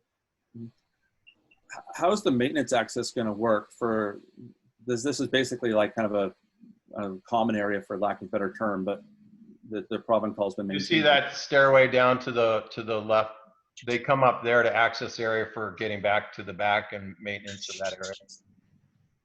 So does that piece transfer to Provençal, or is there an easement? No, that's in the ownership of Alante. That's the property line. And so does that become an easement for them to be able to work on doing landscape maintenance or things like that, or how's that work? We would maintain it. It's on our property. Hmm. Okay. And then regarding some of the questions that folks had, this is within the project info building analysis. You know, starting with there's definitely some setback concerns that were brought in with the zoning and some variations that have been requested. The height variation, I understand that the stairwell is not counted, right, in the overall 76.6. Does this in 76.6 include there's kind of like the facade that? No, the 76.6 is to the top of the stairwell. Right. On the building edge from the sidewalk of Rancho Carmel Drive to the face of the building is 70'6" inches. And then these variations here, like around, more lot coverage than the minimum, smaller storage units is what I believe these are. Correct. Very significant reductions. How are these been addressed? Are these approved? These are proposals? Those are variances that we're allowed to do within the zoning. You're allowed to do up to 3, and those are the ones we chose. So these are part of the approval package. So the three incentives mentioned up here? Yes.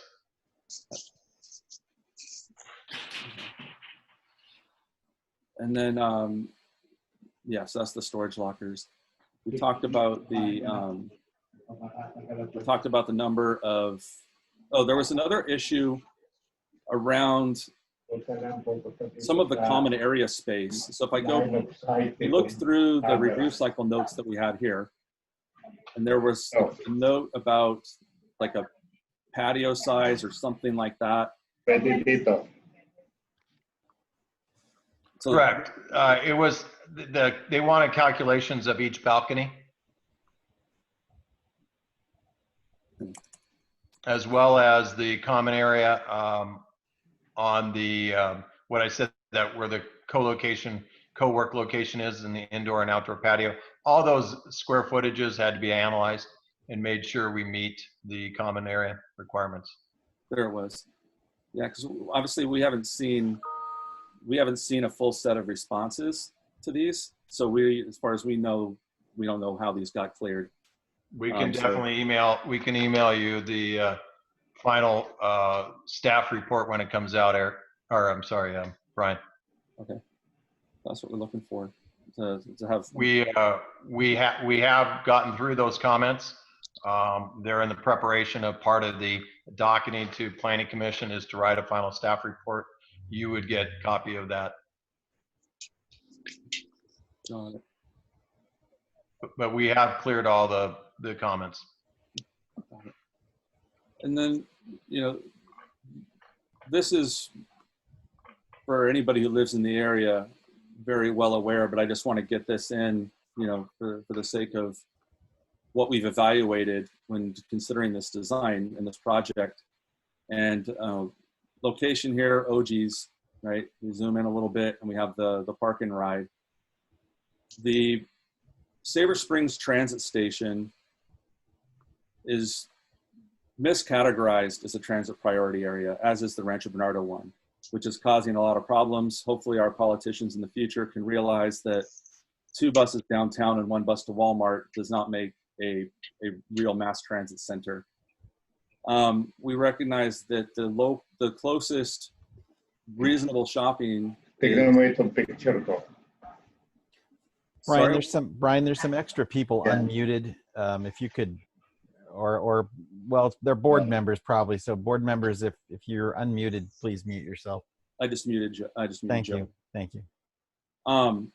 The Ralph Shopping Center is the closest real shopping. Yes, there's a 7-Eleven, and that's about it close by.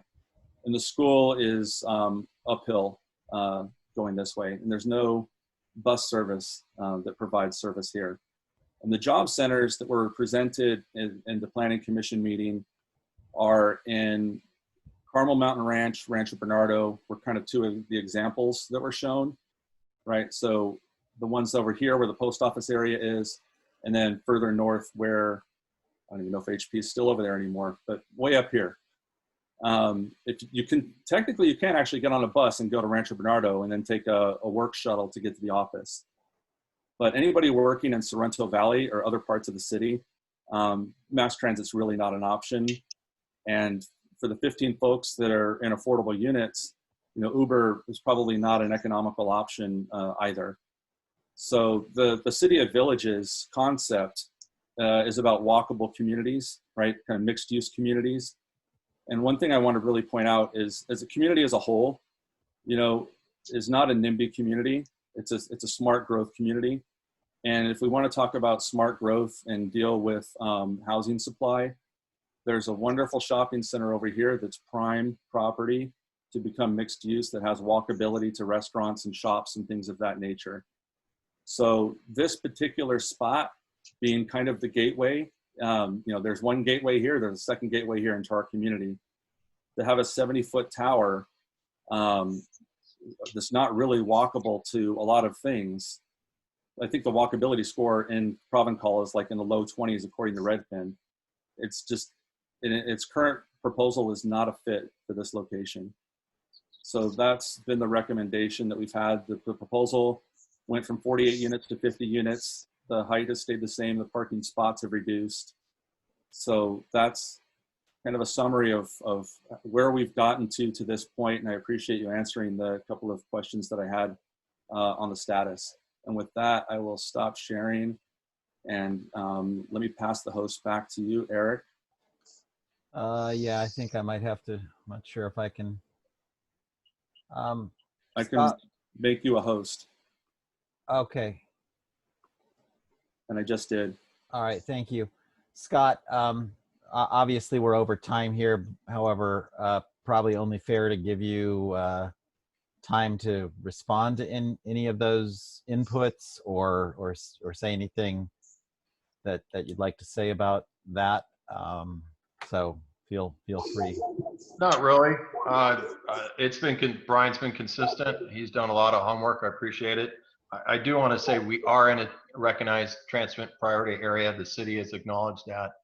So I'm not sure. Brian made a comment that weren't, but we are, or maybe he made a comment that it shouldn't be, but it is a recognized TPA. And yeah, I said, yeah, I didn't say, I said it should not be, and I wish our politicians would change Okay, I just want to make sure that they didn't misunderstand that. We are in a recognized TPA, and that is an important point we will be making with Planning Commission, City Council. You know, I just go to the City of Villages, the master plan for the city. Carmel Mountain Ranch's community plan has not ever been updated to match City Village. As you know, there is a process where the city is going community by community to try to update Carmel Mountain Ranches eventually. I think they only have 8 of the 40 community plans updated to meet the City of Villages. I know, Eric, if you go to the Community Planners Association, they're talking about that, eventually getting out to every community to have the community plan be updated. And so while your document is today, it was supposed to be changed to bring greater consistency to the general plan that was updated. The city doesn't have the money or resources, they said, so it's incumbent upon us developers to bring these updates to match the general plan. And therefore, there's this inconsistency with existing community plan that hasn't been updated and the goals of the general plan. And I feel we meet the general plan goals, and that is why we're asking for a community plan amendment. And I agree that you have feedback. I don't necessarily share your opinions on some of the issues, but we are going to go forward with this project. We would ask you to consider workforce housing is needed in every community. You said this would be better in UTC or downtown, but I would argue housing that provides units for incomes at $38,000, which is not low income. Those are entry-level teacher salaries. Those are entry-level clerical worker salaries that will give them the ability to live in your community as well, is very important and needed on all levels of studies. Our community needs more workforce housing, and this is what we're presenting. But that's it, Eric. I'm concluded my presentation. Okay, Scott. Thank you. 1 second here. I'm just a little housekeeping.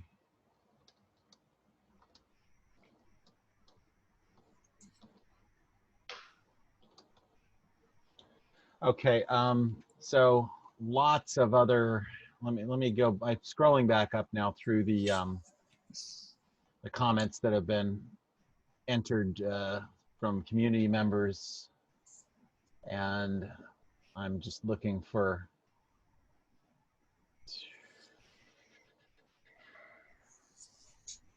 Somebody's asking if you could elaborate on how you plan on monitoring resident parking. It's as I mentioned, it's a covenant of the lease, and it'll be permit parking, and it will be highly monitored because of the concerns we voiced, been voiced to us by the commercial center and the community. We will have an on-site manager. We'll make sure that that happens. And so these are, I mean, it's a covenant of the lease, and therefore people you're renting to, I mean, it's basically what the market will bear, right? Is that your philosophy?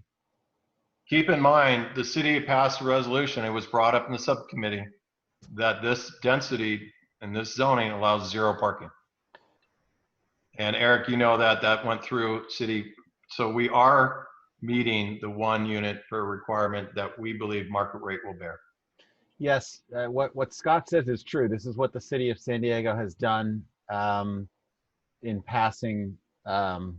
Well, basically the fact that the transit center is designated as a transit priority area allows development with 0 parking. That's what you're referring to? Yes. Yeah, so the city does allow this. you know, I'll just, you know, my comment would be, you know, I just because they allow it doesn't mean it's a good thing for us here in Carmel Mountain Ranch, but they do allow it. That is accurate. Just point renderings. Okay, we've talked about that. And then somebody had asked me if there's a way to take your 3D renderings and drop those into Google Earth, as I think they're either KMZ or KML files that Google Earth uses. Would you be willing to provide us the 3D files so one of us could do that if we wanted to? Yeah, Okay. we can provide those files. I think they are on the, yes, we will get those files. We won't put them in Google Earth, but Understood. someone's welcome to. Yeah, thank you. And just real quick on that topic, so the PDFs that you've shared with us so far, would you be okay if we shared that with like CMR United to have on their website so other people could review these plans? They are public documents. You're welcome to, Brian. Thank you. Thank you. I think we talked about whether the spaces were compact. Michelle's having Wi-Fi issues. Yeah, Spectrum Internet is having some problems here in our area right now. We've been having horrible problems. Yeah, I talked to them today, and technicians are being dispatched. And fortunately for us tonight, it's been knock stable. on wood that we yeah, got it's been through this. stable so far.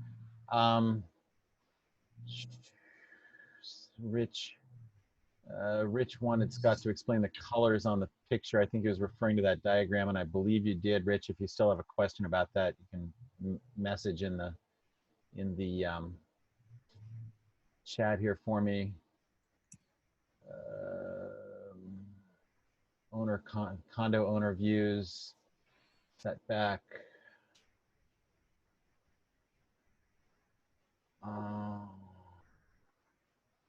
Looks like a question from Marlon there, which we'll come back to. Regulation problems, intersection. Parking is already limited at the rec center, yes. So anybody that's got a question about parking, we all understand the questions and the concerns, and that's all what we're working with here is the constraint that the city of San Diego has created for us by designating that transit center as a TPA, and it's a city issue as far as how that's carried out here in Carmel Mountain Ranch.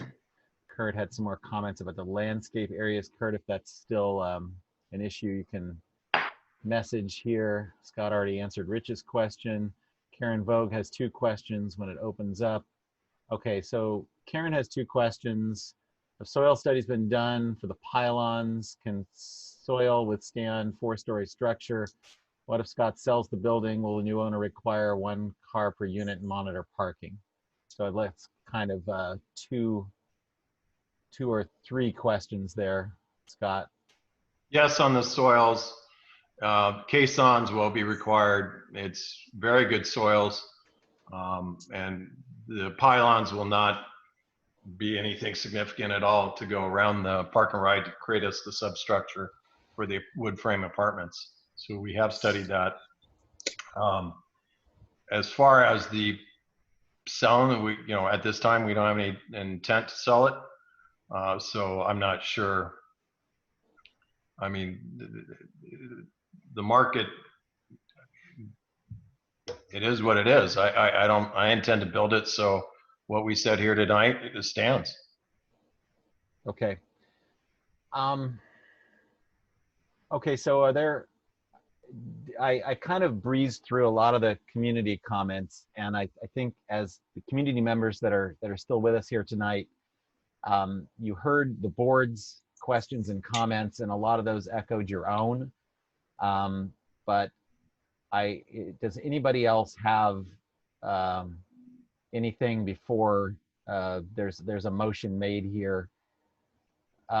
Kurt's ready to, let me unmute Kurt. Kurt has a motion to make here. And Marlon, I'm gonna find Marlon here too, because I wanna make sure that when we do this, Marlon, I'd like to unmute you, and I'm doing that now. let me know when you're unmuted, please. Oh, I'm here now. Okay. Marlon, just procedurally here, I want to make sure that, and I'm unmuting, whoops. I'm trying to unmute Kurt, but then he jumped on me. Okay, I think you're good to unmute yourself now, Kurt. Marlon, if at this point, if a board member wishes to make a motion as far as a vote on this issue, is that appropriate? It is appropriate. Okay. Kurt, are you there? Yes, I'm here. Okay, what is your motion? So rather than just go to another diatribe of everything that we've talked about, I frankly cannot support this project just based on what I'm hearing. And I'd like to make a motion to deny the Alante project as it was presented tonight. Okay. There is a motion on the table to deny the applicant's proposal. Silva Salehi says she seconds that. So with that, Marlon, am I correct in assuming that that now requires a vote of the council? Oh, Marlon, I'm going to unmute you again. Marlon. Okay. Okay, so you have a motion on the floor and you have a second. So correct. The board may have an additional discussion before they actually vote. Okay. Board members, then with the motion to deny and the second on that motion, is there anybody that wishes any other discussion, dissenting opinion, anything on that, anything on the motion that's on the table?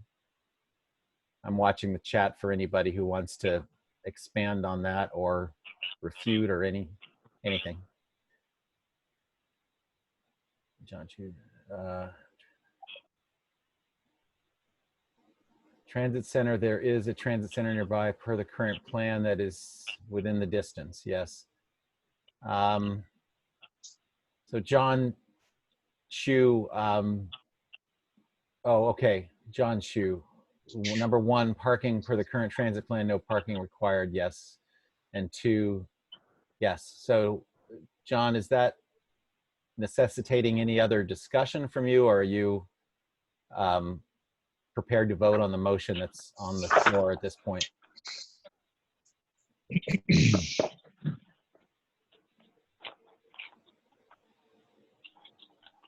No, just stating the view. Okay. Oh, stating the view from the Planning Commission. Michelle's okay. It appears the board is. Yeah, I know. I'm going to unmute the board members. I'm going to go ahead and go through here and make sure every one of the board members is unmuted so we can do this. I'm going to unmute Esther. Kurt is already unmuted. Dan Thompson. Oh, sorry, Dan. I accidentally muted you and I clicked unmute again. Okay. Dan Thompson is unmuted. I hate how Zoom does this. The names keep jumping around. There's got to be a way to isolate figure that out later. Dan Thompson is unmuted. Joe Valencia, I'm going to unmute you. John Chu, I'm going to unmute you. John Schroeder, unmuting. Michelle Mullen, I'm unmuting you. Rich Kreji, I'm unmuting you. Ryan Yamasaki, unmuting. Silva Salehi and Majid, I'm unmuting you. Esther, I can't unmute. And Mark, I don't think I can unmute Mark for some reason. Mark Clark, are you there? Yes, I am. Okay. All right. With that, this is painstakingly slow, I know, folks, so thank you for bearing with me. I'm going to go down the list and just ask for your vote. Esther, I don't think we can hear you, so just do it in the chat. Your vote is on voting as to the motion on the table right now to deny the applicant's request. I'm watching the chat for Esther's response on that. And while I do that, I'll go to Ryan. Ryan, can you hear us? Yes, I can. And what is your vote on the motion? I approve the motion to deny. Okay, so that's I'm gonna make sure I'm keeping a tally here. Okay, so no, we have one. Esther Berry's comment in the chat is approved motion to deny. To Dan Thompson. Approve motion to deny. Can you say that a little louder? I'm sorry. Approve motion to deny. Thank you. John Chu. Approve motion to deny. Okay. Rich Kreggy. I approve the motion to deny as it was presented at percent. Okay. John Schroeder. I approve the motion to deny. Okay. Mark Clark. Approve the motion to deny. Michelle Mullen. I also approve. Okay. Joe Valencia. Approve to deny. Okay. Kurt Carlson. Approve the motion to deny. Oh, yeah, you made the motion. Okay. Majid. I approve the motion to deny. Silva. I approve the motion to deny. Okay, and that leaves one. That's me, and I'm going to vote with my fellow board members in the community to approve the motion on the table to deny the applicant's request. So that's 13 approvals to deny and 0 opposing. So that motion carries, and that will be our recommendation on the project as proposed tonight. Thank you, Eric. Thank you, Scott. Thank you, Thank Tara. everybody for their time. I appreciate you taking the time. Thank you. Thank you. Thank you. Okay, so that issue for now is dispensed, disposed, however you want to say that. I don't have a chair's report from the golf course subcommittee. We're going to have a meeting later this month, and so we'll have a lot more on that. No old business, no new business. We don't have a subcommittee report from the Alante project. Brian presented what he needed to present, and so we have concluded all of our action items here. And with that, we can conclude and adjourn the meeting for tonight. Our next meeting, I'm assuming, is going to be virtual, Wednesday, July 8th at 6:30 p.m. And the golf course subcommittee meeting information will be published, and meeting will be held before the end of June. So with that, I appreciate everyone attending tonight, and thank the internet for not crashing, and we're adjourned and free to go. Thank you. I'm going to